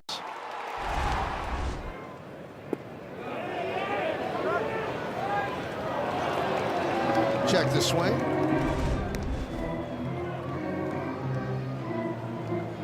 Wells does a good job of not only stealing one with the challenge, but stole one there with the frame. Bolte feels like he got robbed. I was talking to JC Escar about framing, and I joked that, you know, my son catches and like the ball could be way outside, he's going to frame, and he said, a lot of major league catchers do that. He said, you shouldn't frame anything unless it's really, really close. He said, the umpires know. He goes, you're trying to fool them if it's really close, but don't try to bring something way outside, inside, because they don't like that. Yeah, it's a very valid point. I mean, there's a certain credibility that goes with it. The more quiet your glove is, the more effective your framing ability becomes. Broken bat, but it goes to Bellinger, and he'll make the play for the final out. Soderstrom gives them a 3-1 lead.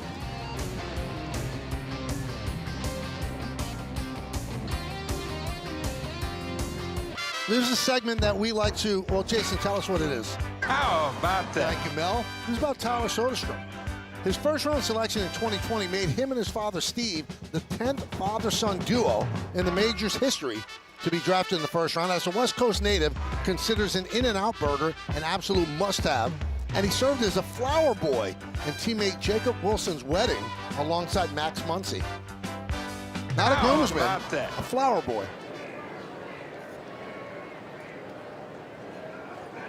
Board scoreboard 3-1 A's, pitch up and in on McMahon.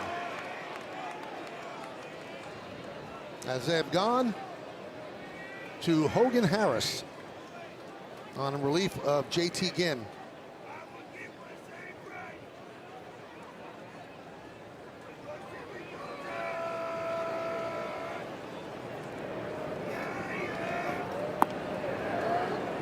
Two 2-0. Dirty pool right there, right? Throw the first pitch at your chin and then come back with a curveball. Pitchers are dirty. Textbook, right? Yeah, that's just, we're not right.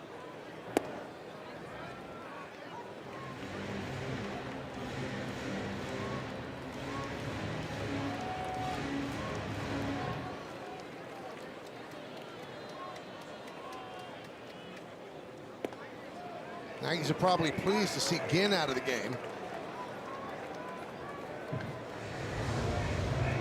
McMahon didn't love that call, didn't challenge, but called the timeout. So 2-2. Bottom third of the Yankee order: McMahon, Wells, and Volpe.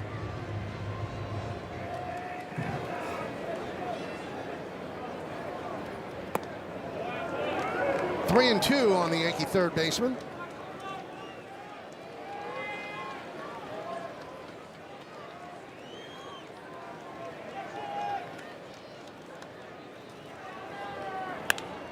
And a base hit for McMahon against the left-hander. Leadoff single. Come out to Yankee Stadium on Saturday night, June 6th, for Military Appreciation Night, when the Yankees take on the Red Sox. First 18,000 guests in attendance are going to receive a Yankees red, white, and blue T-shirt, courtesy of Ford. Tickets going fast, so get yours today, Yankees.com. Good-looking T-shirt. And Jose Caballero is going to pinch hit for Austin Wells. Remember, the Yankees are a player short on the bench. Ahmed Rosario left the team on paternity leave, so they have one more righty on the bench. That's Max Schumann, and a lefty, J.C. Escara.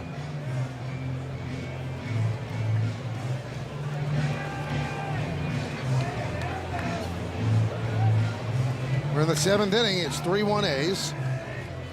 Yankees trying to extend their 5-game winning streak. Caballero, all options are on the table here. He has a platoon advantage batting righty against a lefty, but if he can push a bunt to the right side, it's wide open. And they're playing bunt on the left side with Geloff, the third baseman, in on the grass. And he drops a curveball in there for a strike.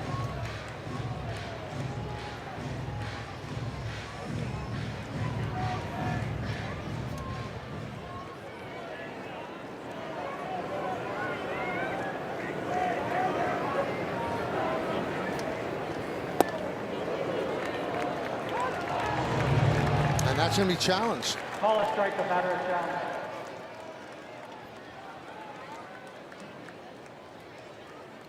Let's see. Caballero is right. Wow. There's no way Adam Beck even feels badly about that.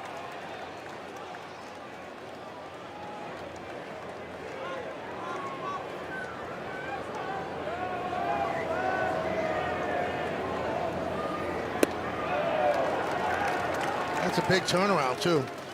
The old saying was baseball's a game of inches. We're going to have to revise that. Game of fractions of inches.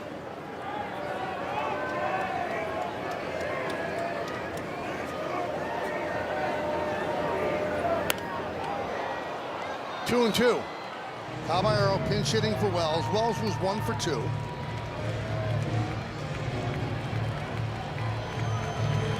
So he's had 14 challenges and 9 have been overturned. He's above the major league average, 64.3%. The average is 47.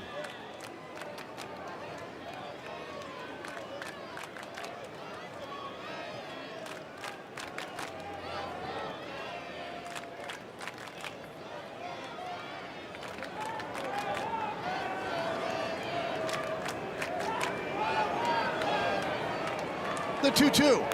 Foul back.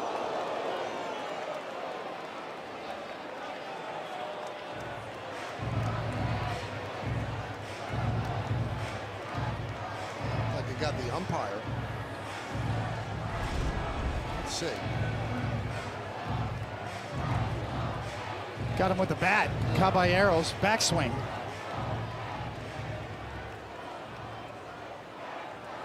We don't see that too often. We see catchers get boinked a lot, but not umpires.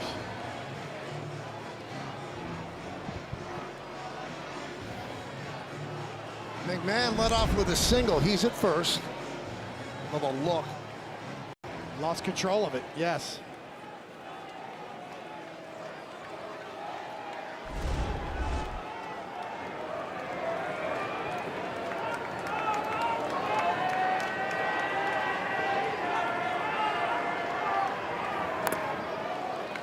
Foul ball, I believe, off the mask of the catcher.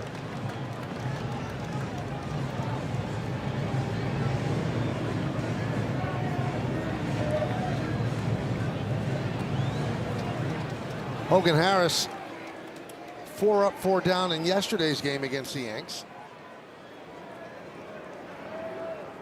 Swing and a miss on the slow curve. 1 away.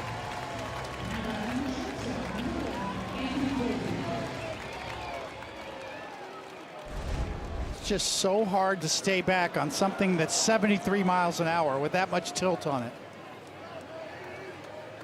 Just can't wait.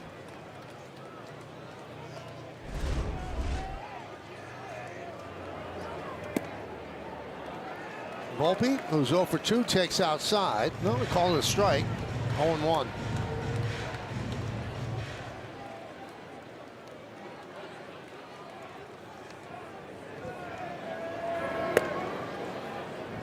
One and one. Pretty good differential, right? 95 to 73, top end to bottom end for Harris. Fernando Cruz came in yesterday, got a 1-2-3 double play to end the inning.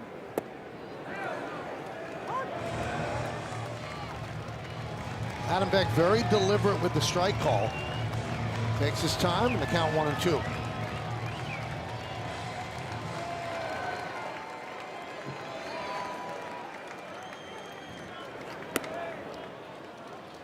Two on the Yankee shortstop, batting ninth. He's a reverse split lefty. Righty's hitting 125 against him. Lefty's hitting 288.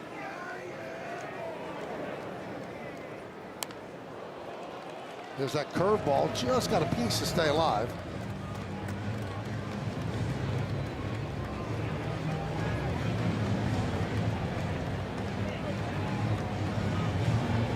Howard's got some save opportunities toward the end of last year when the A's sent Mason Miller to San Diego.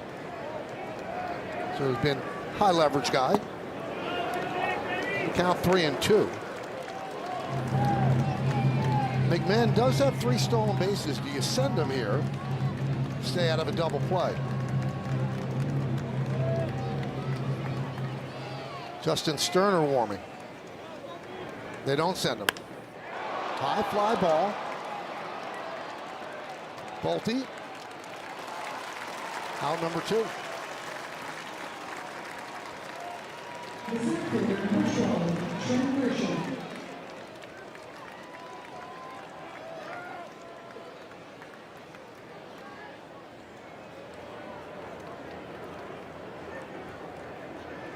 So here's Grisham, came in red hot. He's 0 for 3 tonight.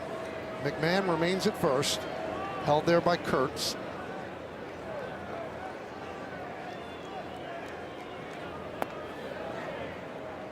One and 0.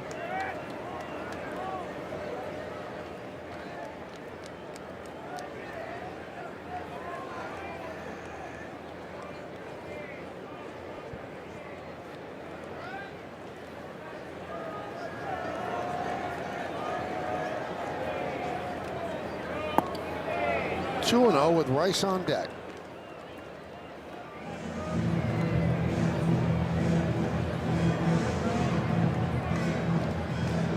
Harris, another one with bad splits.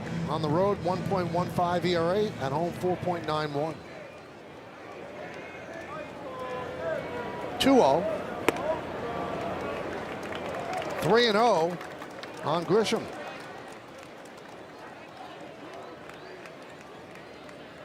It's exactly what Grisham and the Yankees are hoping for. Get Ben Rice to the plate with two runners on.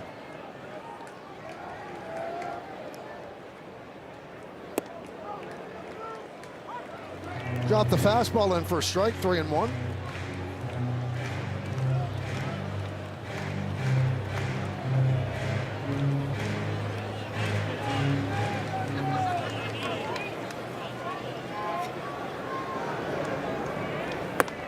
And there's ball 4. So the Yankees have the tying runners on, and Ben Rice coming to the plate.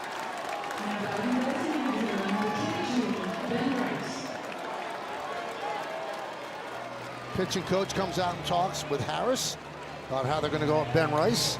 Yankees 0 for 4 tonight with runners in scoring position.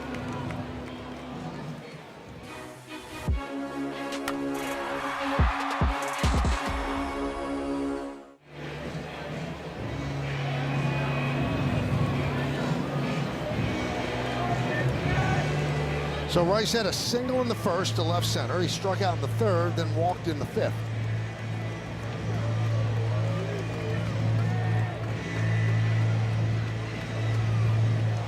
McMahon at second, Grisham's at first. Yankees down by 2. We're in the 7th inning.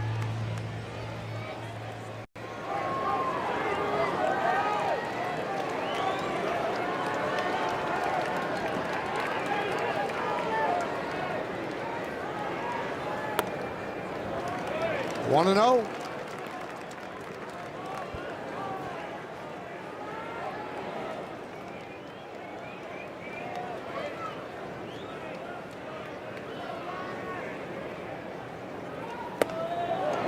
Cut through the fastball. 1-1.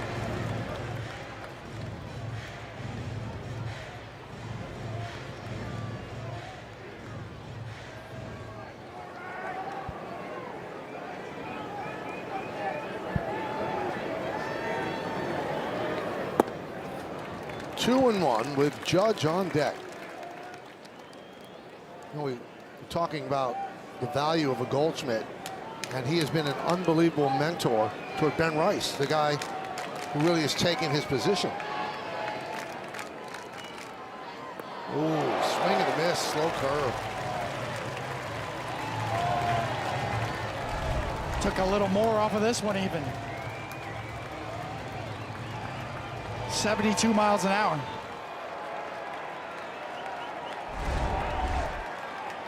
Two balls, 2 strikes, 2 on.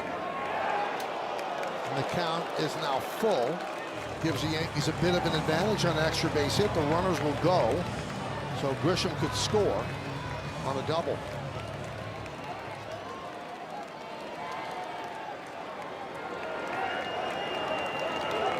Runners go. Swing and a miss on the curve. Hogan Harris keeping the Yankees off balance with the slow hook. Time for the 7th inning stretch.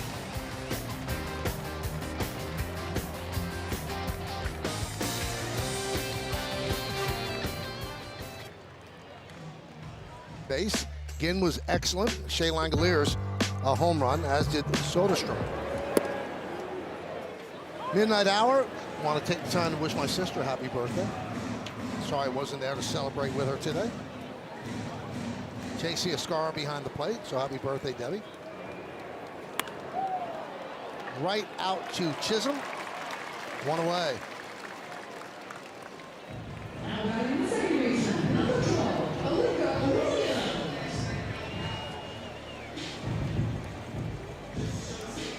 So here's Alika Williams.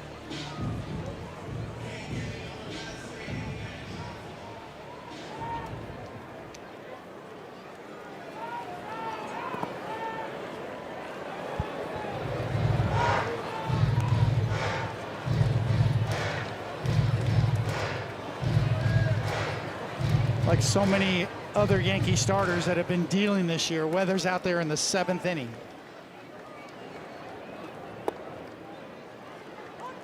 Which to me says a lot about the Yankee starting rotation. Clearly the best in the major league so far this year. Weather's a big part of that.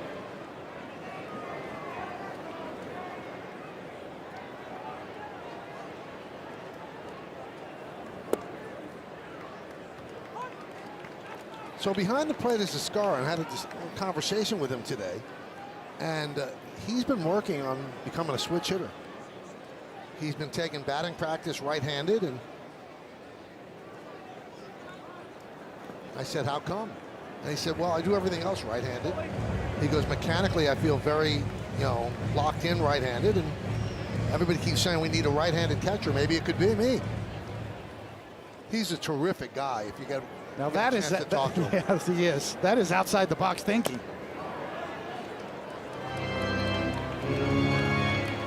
I don't know if he's going to break it out in the game anytime soon, but he is working on it.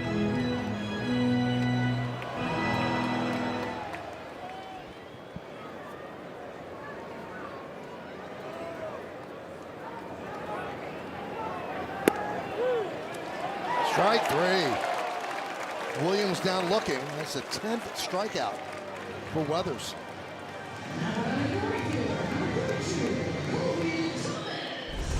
Nice little wrinkle here from Weathers, a front door two-seamer. Sinker, and he gets the call. A little above the zone. And they do have a challenge left, but Williams didn't challenge.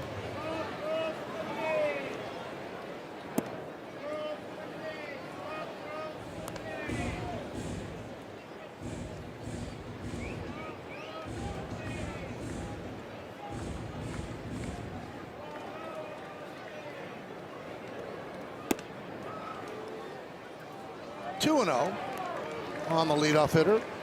He struck out twice against Weathers. He's 0 for 3.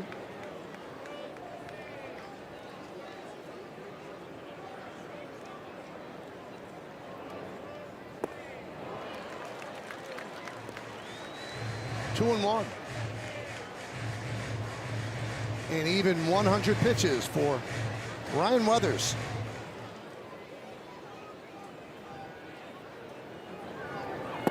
Swing and a miss, 2 and 2. It's the 10th time the A's lineup has swung and missed at a Weathers changeup tonight.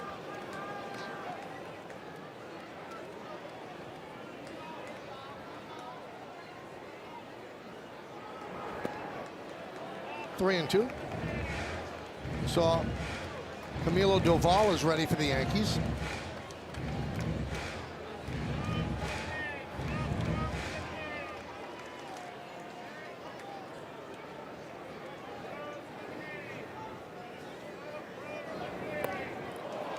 And he walked him.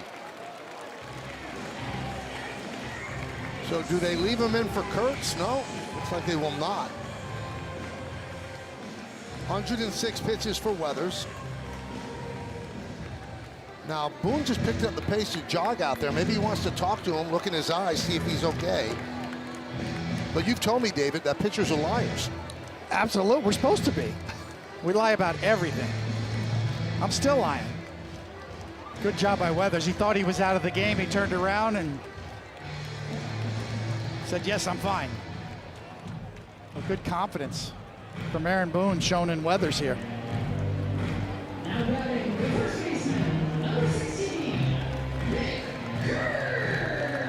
And you keep the lefty-lefty. You bring in Doval. It's righty-lefty.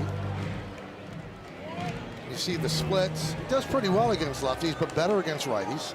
And the OPS is lower against lefties. He's 2 for 3 tonight against Weathers. High fly ball, center field and deep. Grisham back on the track, leaps. Gone, a 2-run home run for Kurtz. Just over the leaping try of Trent Grisham. And the A's lead 5-1.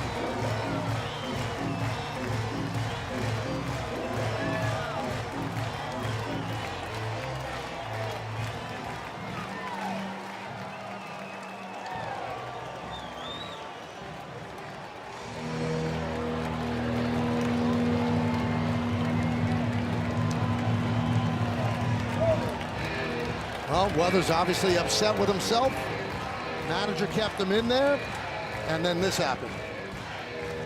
Well, fastball up and in the middle of the plate. And Kurtz has that kind of power. He can go anywhere in the ballpark. The opposite field, dead central. Right there's a backbreaker.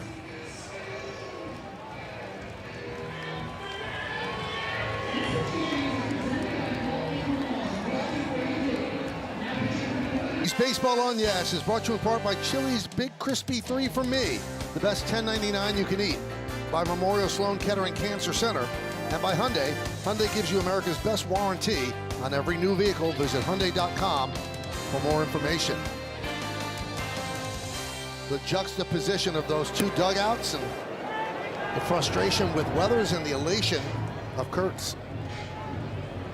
So Doval comes in and deals the ball to Langoliers.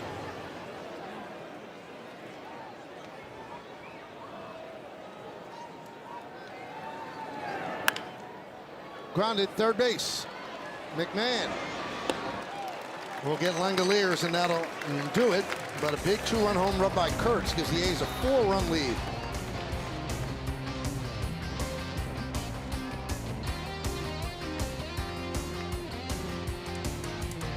Ballpark is making it worse because there's no clubhouse to go into and really go nuts. He's got to stay in the dugout, and he has been frustrated since the time he left the game. And you can see he's just pacing, and he threw his glove, and usually you do that out of view of the cameras up the clubhouse runway, but you have to go all the way to the outfield. Sterner is a new pitcher, and he'll start with Judge here in the 8th. Fly ball center field. Judge 0 for 4 tonight. It's the life of a pitcher. It's always about second guessing yourself. Why did I throw that pitch? Why didn't I throw the other pitch? I still think about pitches I should have thrown 30 years ago. Give a fastball to a fastball hitter in that spot, lefty on lefty, up and out over the plate.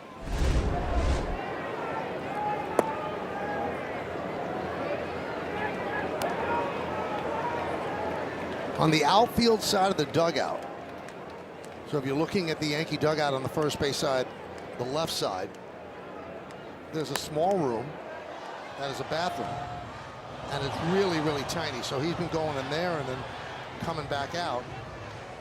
But if he wants to have real privacy, he has to walk all the way to the outfield to go to the clubhouse.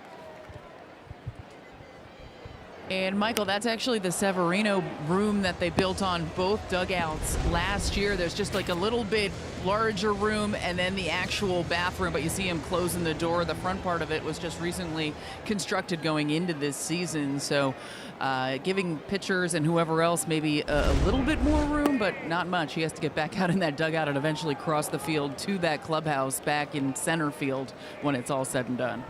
You think he's beating himself up, David, obviously for giving up the home run, but for giving it up on a fastball? I know that I've had those second-guessing thoughts. So, yeah, you're always second-guessing not only the pitch selection or the location, the execution. Number one usually is execution. But a four-seam fastball right there certainly was not what he had in mind.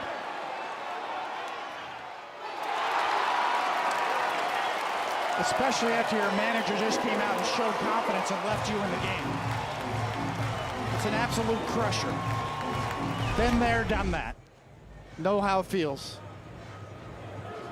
So yeah, when you put your head on your pillow at night after a game like this, you had great stuff, everything was working, and you still gave up 5 runs, it eats you alive. Well, the thing that hurt him today, as you can see, the four-seamer. 3 hits against that four-seamer. And they left the yard. Yeah, and that's the thing with most guys in four-seamers is that's where the slug happens. When you make mistakes with four-seamers, those are the ones that leave the park more often than not. Hence, that's why you see a lot of pitchers get away from their fastball usage. We've seen over the last several years.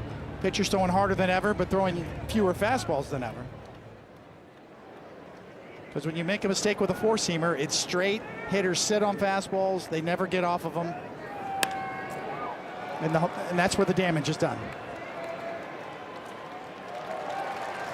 As Bellinger is retired, and we showed you at the beginning of the game, he also doesn't get run support. Yankees have just 1 run for him today.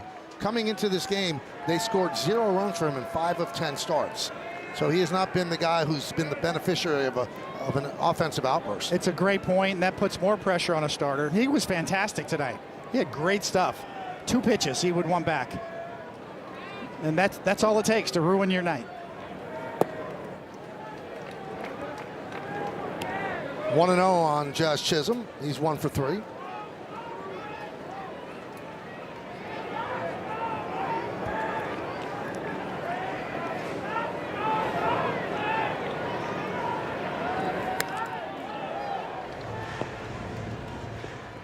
So the A's trying to snap a 4-game losing streak. Yankees trying to extend a 5-game winning streak.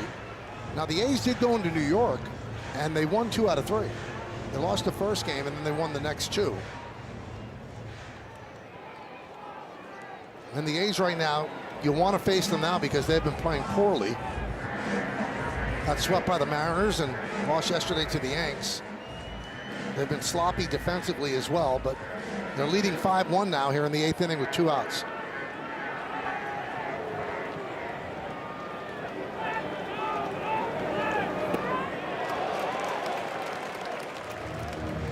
1-2 on Chisholm.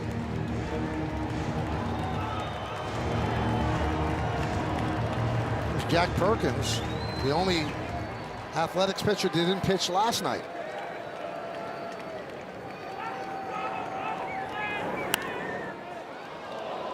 And as Meredith said earlier, they did call up Michael Kelly after they put Luis Severino on the IL.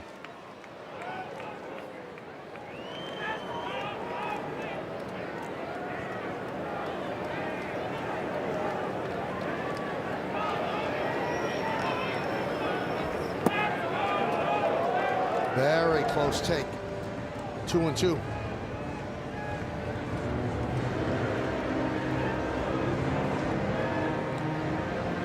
Goldschmidt's on deck.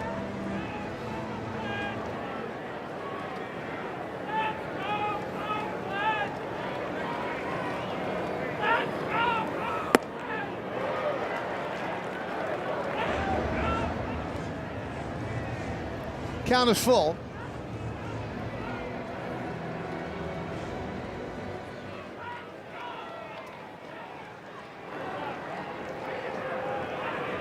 Jazz calls time.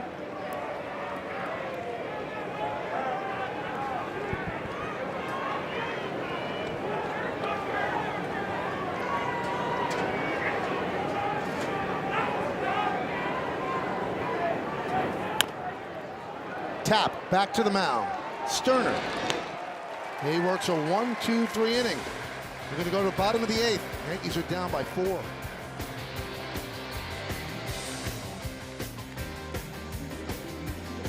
Time for the Allstate Good Hands replay. We go back to 2001 Game 3. Yankees-A's in the playoffs. Spencer overthrows the cutoff man. Cutting over Jeter. Flips it to Posada. And they get Giambi for the out. Still can't believe that happened. And the umpire got a really tough call right. That was Kerwin Danley behind the plate. New pitcher for the Yankees is Bird.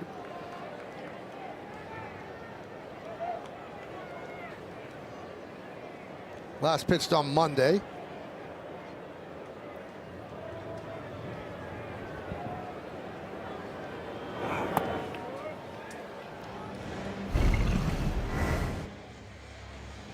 Well, they're trying to settle down. Ryan Weathers between innings. He's pacing back and forth. You can see he's just beside himself. I guess in that moment like that, there's not much a manager could say, right? Well, I think at that point it's good. That's what's so good about Aaron Boone, because you have to feel badly because your manager showed you confidence to leave you in the game, and then you promptly give up a homer. So that is the right time for Boone to go talk to him. That's really one of Aaron Boone's biggest strengths. It's his ability to communicate and support his players.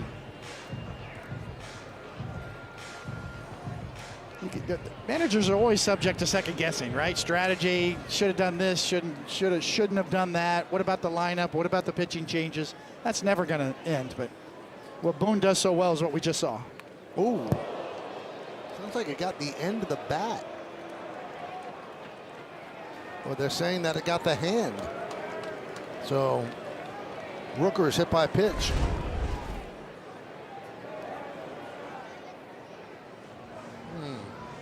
What do you think, David? I mean, I heard the crack of the bat up here. This will be a better look.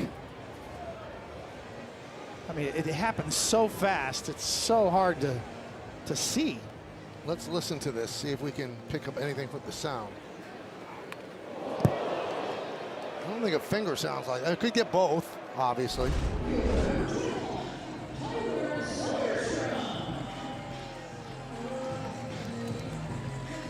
So here is Tyler Soderstrom.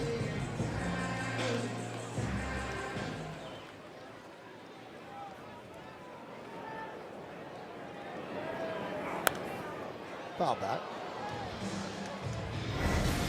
A's have hit 3 home runs. We'll take a look at the exit velocity on all of them, presented by Spectrum. Langoliers 109.2, Soderstrom 101.5, Kurtz 104 to dead center.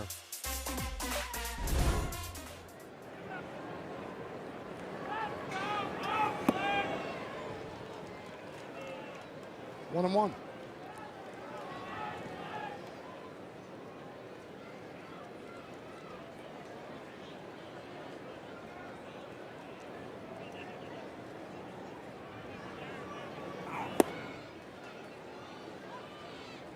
Check out the Yankees bullpen budget brought to you by Citizens. Make sense of your money with Citizens.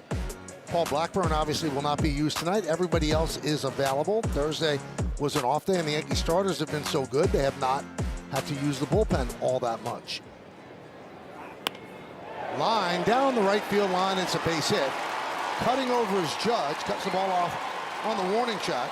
Rooker will stop at third. It's a double for Soderstrom. Big night for Soderstrom, 3 for 3 with a walk.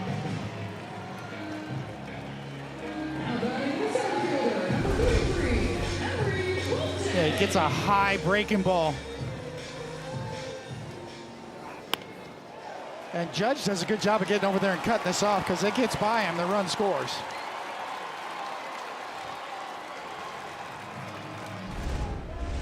Yankees have to bring the infield in. They want to cut it off here at 5-1. Here's Henry Bolte. And Bolte swings and misses.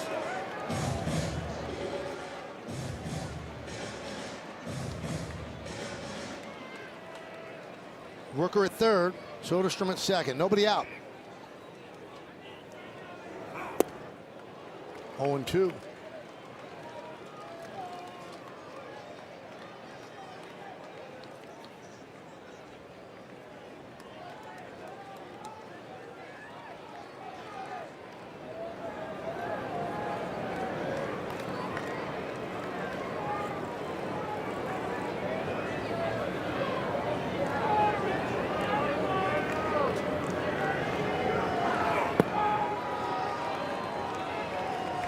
One and two.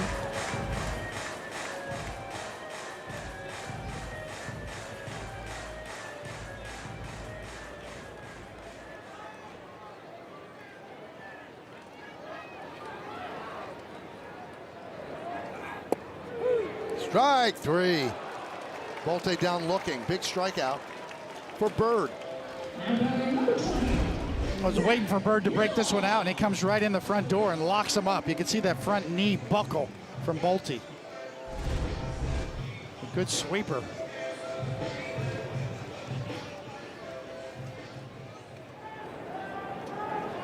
Infield remains in. Here's Geloff.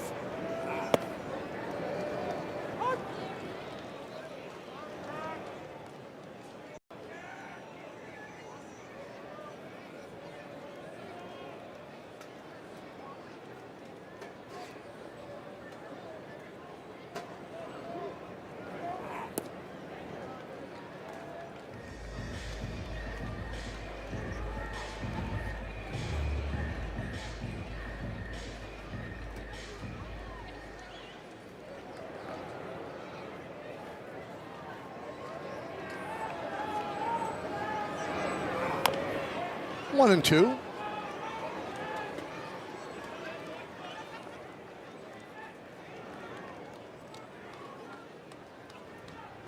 Ryan Yarbrough up for the Yankees.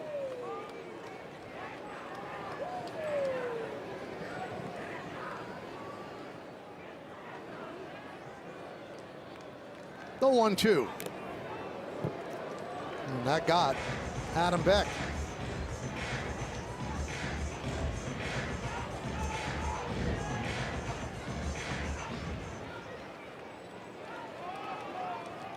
Bird in another strikeout position right here. His best chance probably is at sweeper again.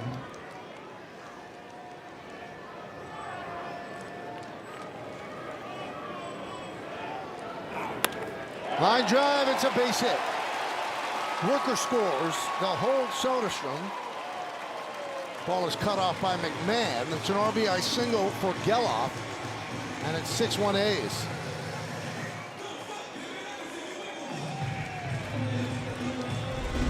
I'm gonna give Geloff credit to go down and get this one down and away. Look at him reach out and cover that.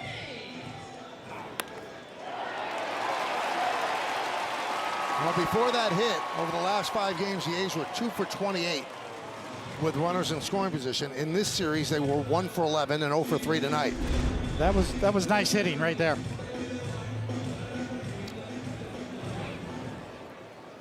Here's Darryl Hernandez.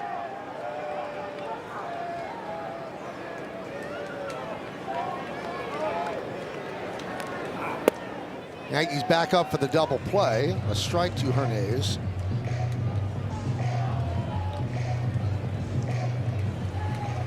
First and third, 1 man out. 1 run in, 6-1 Athletics. Runner goes from first. Grounded to third, they'll come home, and they get the out. Now they have the runner held up. Volpe to Jazz, to McMahon. A very intricate double play to end the inning. But the A's get another run. It's 6-1 as we go to the 9th.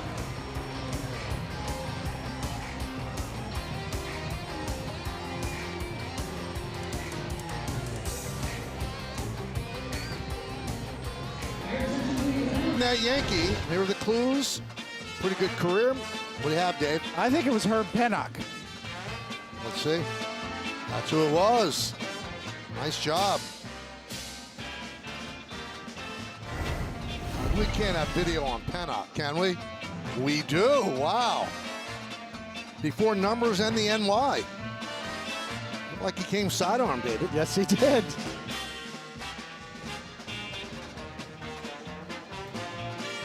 You know, when it was their day to pitch back then, they pitched the whole game. Yep. No pitch counts. So they didn't go maximum effort every pitch. Look at those World Series numbers. The Squire of Kennett Square. And he made the Hall of Fame in 1948. Big Herb.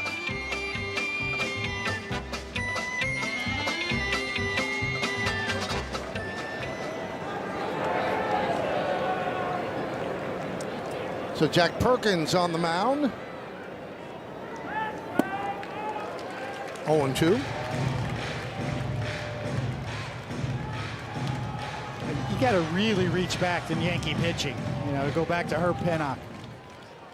Jack Chesbro, another one way back.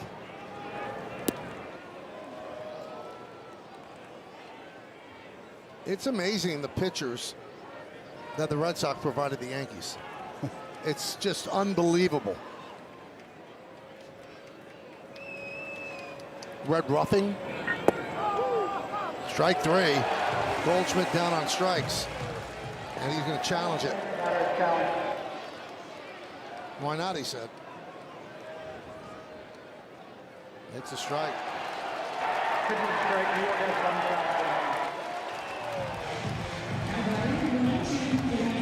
Well, after the final, I'll get highlights, analysis, clubhouse interviews, and we'll hear from Aaron Boone on the manager's report. It's all coming up on the WB Mason Yankees postgame.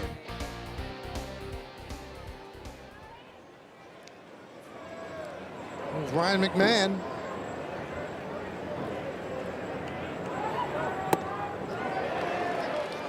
Goes around. McMahon singled against the lefty Hogan Harris, leading out the 7th.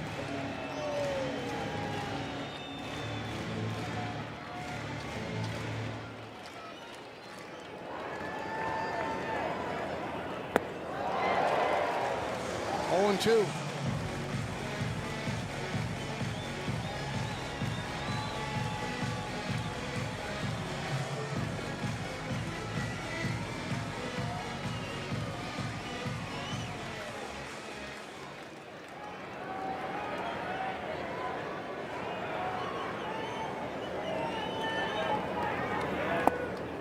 One and 2. Well, if this holds up, tomorrow afternoon will be the rubber game and the end of the road trip for the Yankees. They'll head home after the game. Monday's an off day. All begins back at the stadium on Tuesday. That one's looped into center field. Will it find grass? Yes, it does. That's the second base hit of the night for McMahon.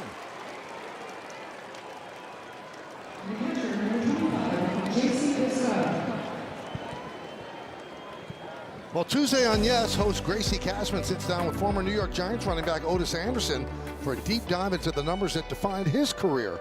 Watch a new episode of The Story of My Number, presented by the New York Lottery, Tuesday, following Yankees coverage on Yes and the Gotham Sports app. Such a good dude. Heck of a football player. There's a strike to Escara. This is his first at bat. They pinch hit for Wells with Caballero on the 7th. Caballero struck out on a slow curveball. Then Escara took over behind the plate.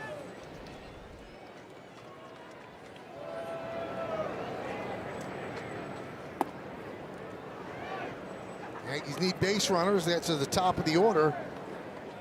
Try to make a run at this. 6-1. The Athletics lead.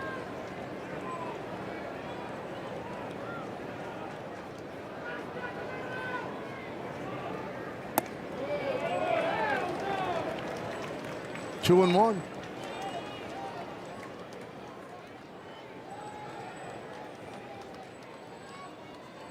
Still looking for his first home run of the year.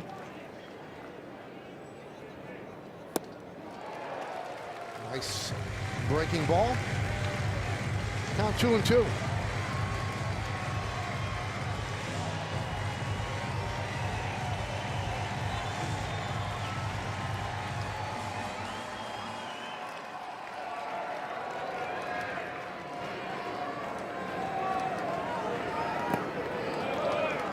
Three-two.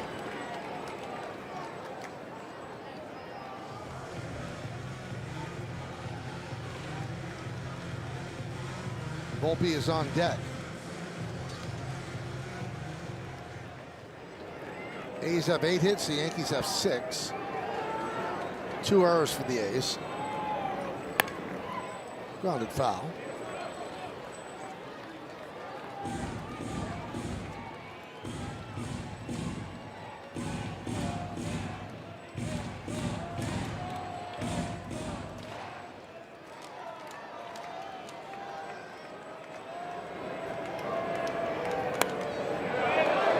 Escara battling Perkins.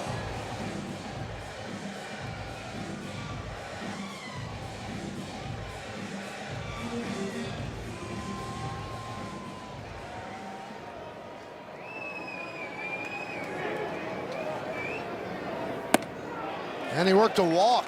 Tough at bat. So the Yankees trying to stage a 9th inning rally here, first and second with 1 man out. And here comes Emerson. And one other note about Weathers. Today was his career high in pitches, too.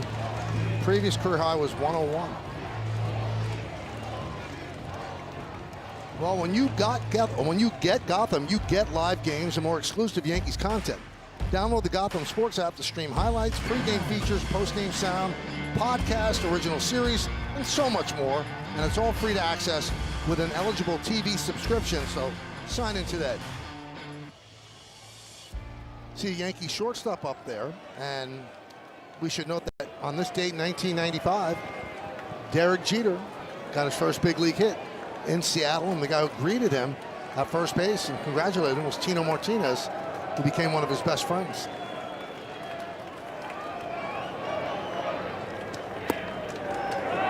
There's a strike to Volpe.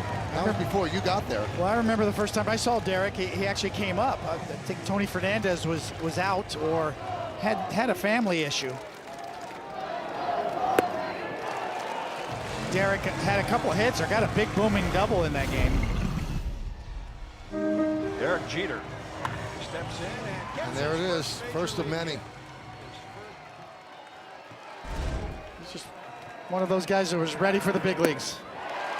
And Volpe swings and misses, so he's 0 for 4, and the Yankees are an out away.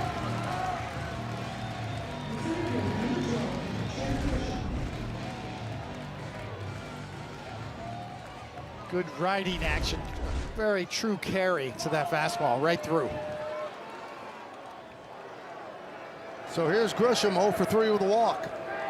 First and second for the Yankees, 2 men out, 9th inning. A's have Scott Barlow up just in case.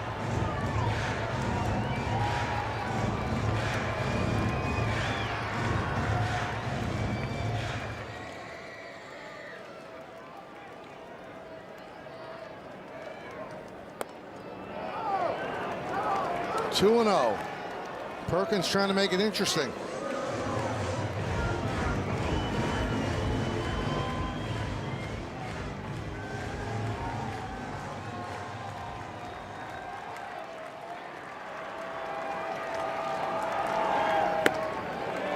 Three and 0 on Grisham.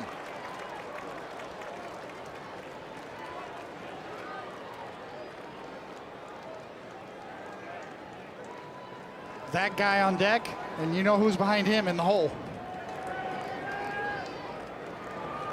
3-0. Strike one.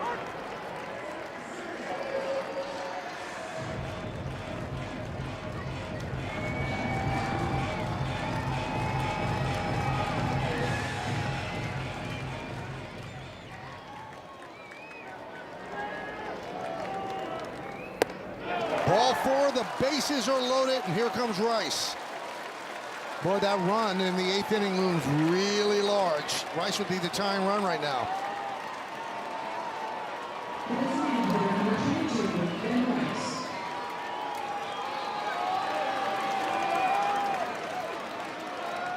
Doesn't need a home run, just needs to get on base. That brings up Judge as the tying run if Rice can reach. Yankees down 6-1. Langoliers talking with Perkins.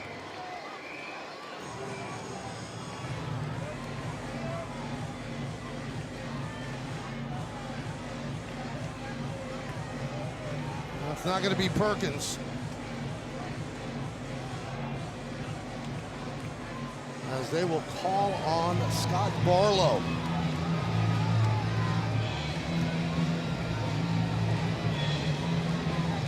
A little too close for comfort for the Athletics. So they'll bring in the right-hander to face Ben Rice with the bases loaded, 2 outs in the ninth.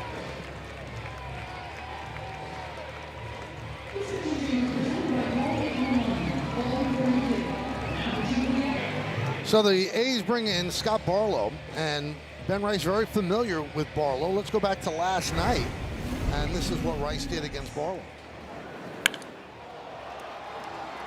Did you see the finish with his bat? Like he's wielding a sword, only the minute he made contact, he whipped the bat back down. Numbers pretty good, and he's trying to close it out, get the final out. Yankees trying to stay alive. Bases loaded, 2 outs.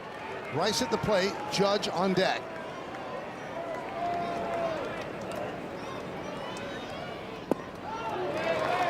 One and 0. Start him off with a curve.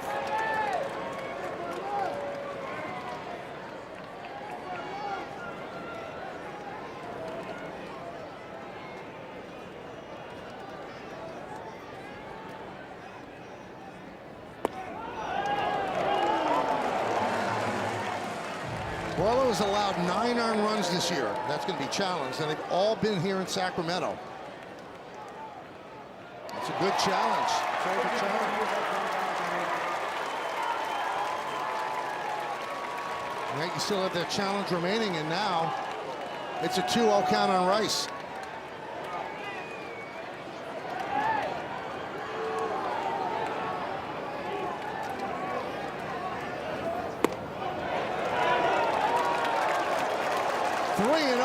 Ben Rice. Things getting very interesting here in West Sacramento. Probably taking here on 3-0.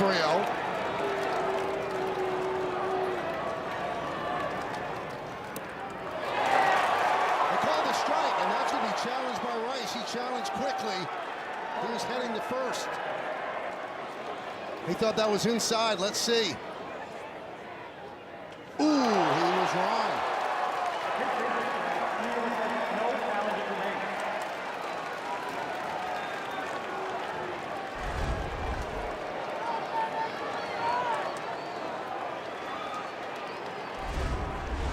So a 3-1 count. Barlow deals. 3-2.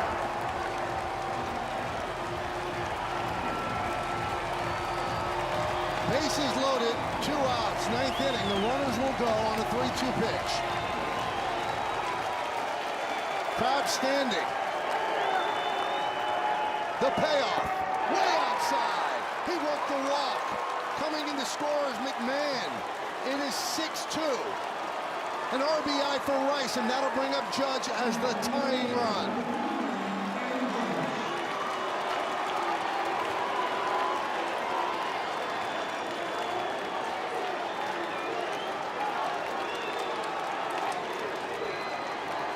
Judge struggled tonight. He's 0 for 4.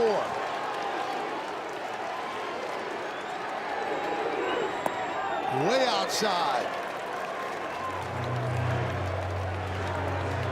2 ground balls, 2 fly balls off the bat of Aaron Judge. He flirted with a home run in the 5th inning, driving Thomas back to the wall.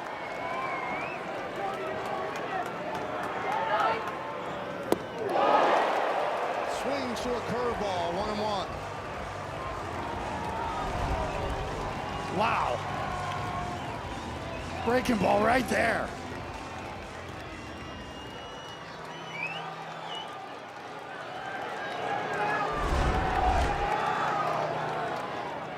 One, 1-2.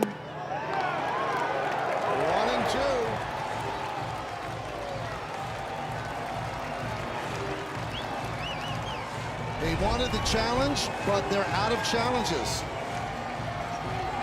That would have been close. I think it was good. I think it was a strike. Rice's challenge that he did not click on, that was the final challenge. Yankees down to their final strike.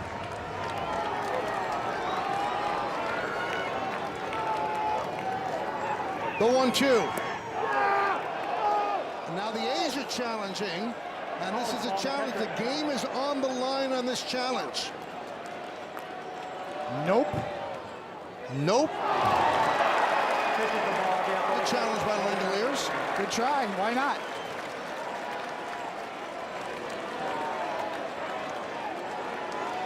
Two balls, 2 strikes, 2 outs, bases loaded, tying run at the plate. The pitch. Count is full. Some late night drama. Yankees trying to keep their 5-game winning streak alive. Bellinger on deck. Runners will go. And the pitch. Ball 4. Yankees are still alive. Escobar crosses the plate. The bases remain loaded. And now it is 6-3 Athletics. Well, these are the sequences that give managers gray hairs. But first pitch slider, nope. That's the one, wow. That one's right there, that's a strike. Good take right there. Judge knows he's getting nothing but breaking balls. Spits on all of them. So now the tying runs are on base. The go-ahead runs at the plate. It's Cody Bellinger.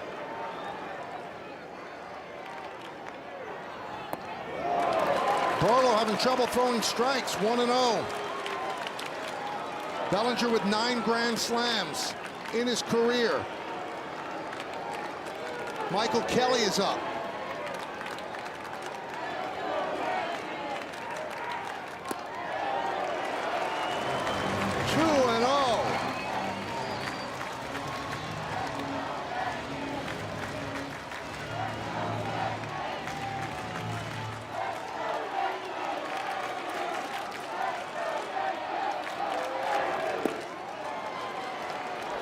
With a breaking ball on 2-0 and got the strike call.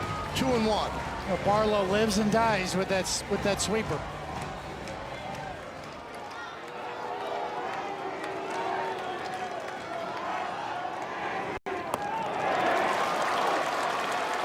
How about this unfolding in front of you? 3-1. Chisholm's on deck.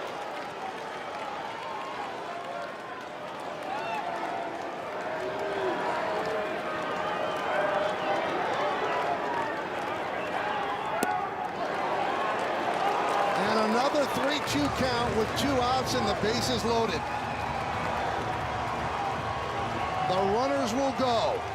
Yankees down by 3, 9th inning. Ball 4. Forces in another run. Coming home is Grisham. It is 6-4 and the Yankees are down by 2. 3, 4 straight walks, 5 in the inning. Another look, in case you were wondering. It's inside. Now a single could tie it. Chisholm, the 9th batter to come to the plate. And he gets a fastball at 88 miles an hour, 0-1.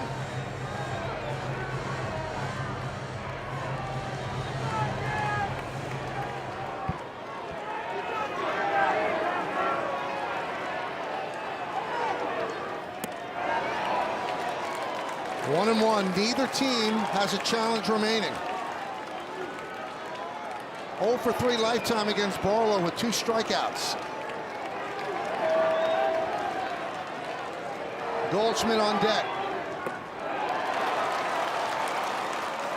2-1.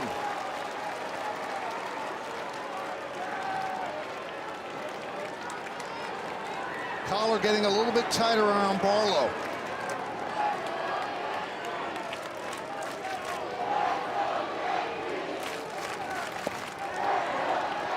And a strike. Another not so fastball.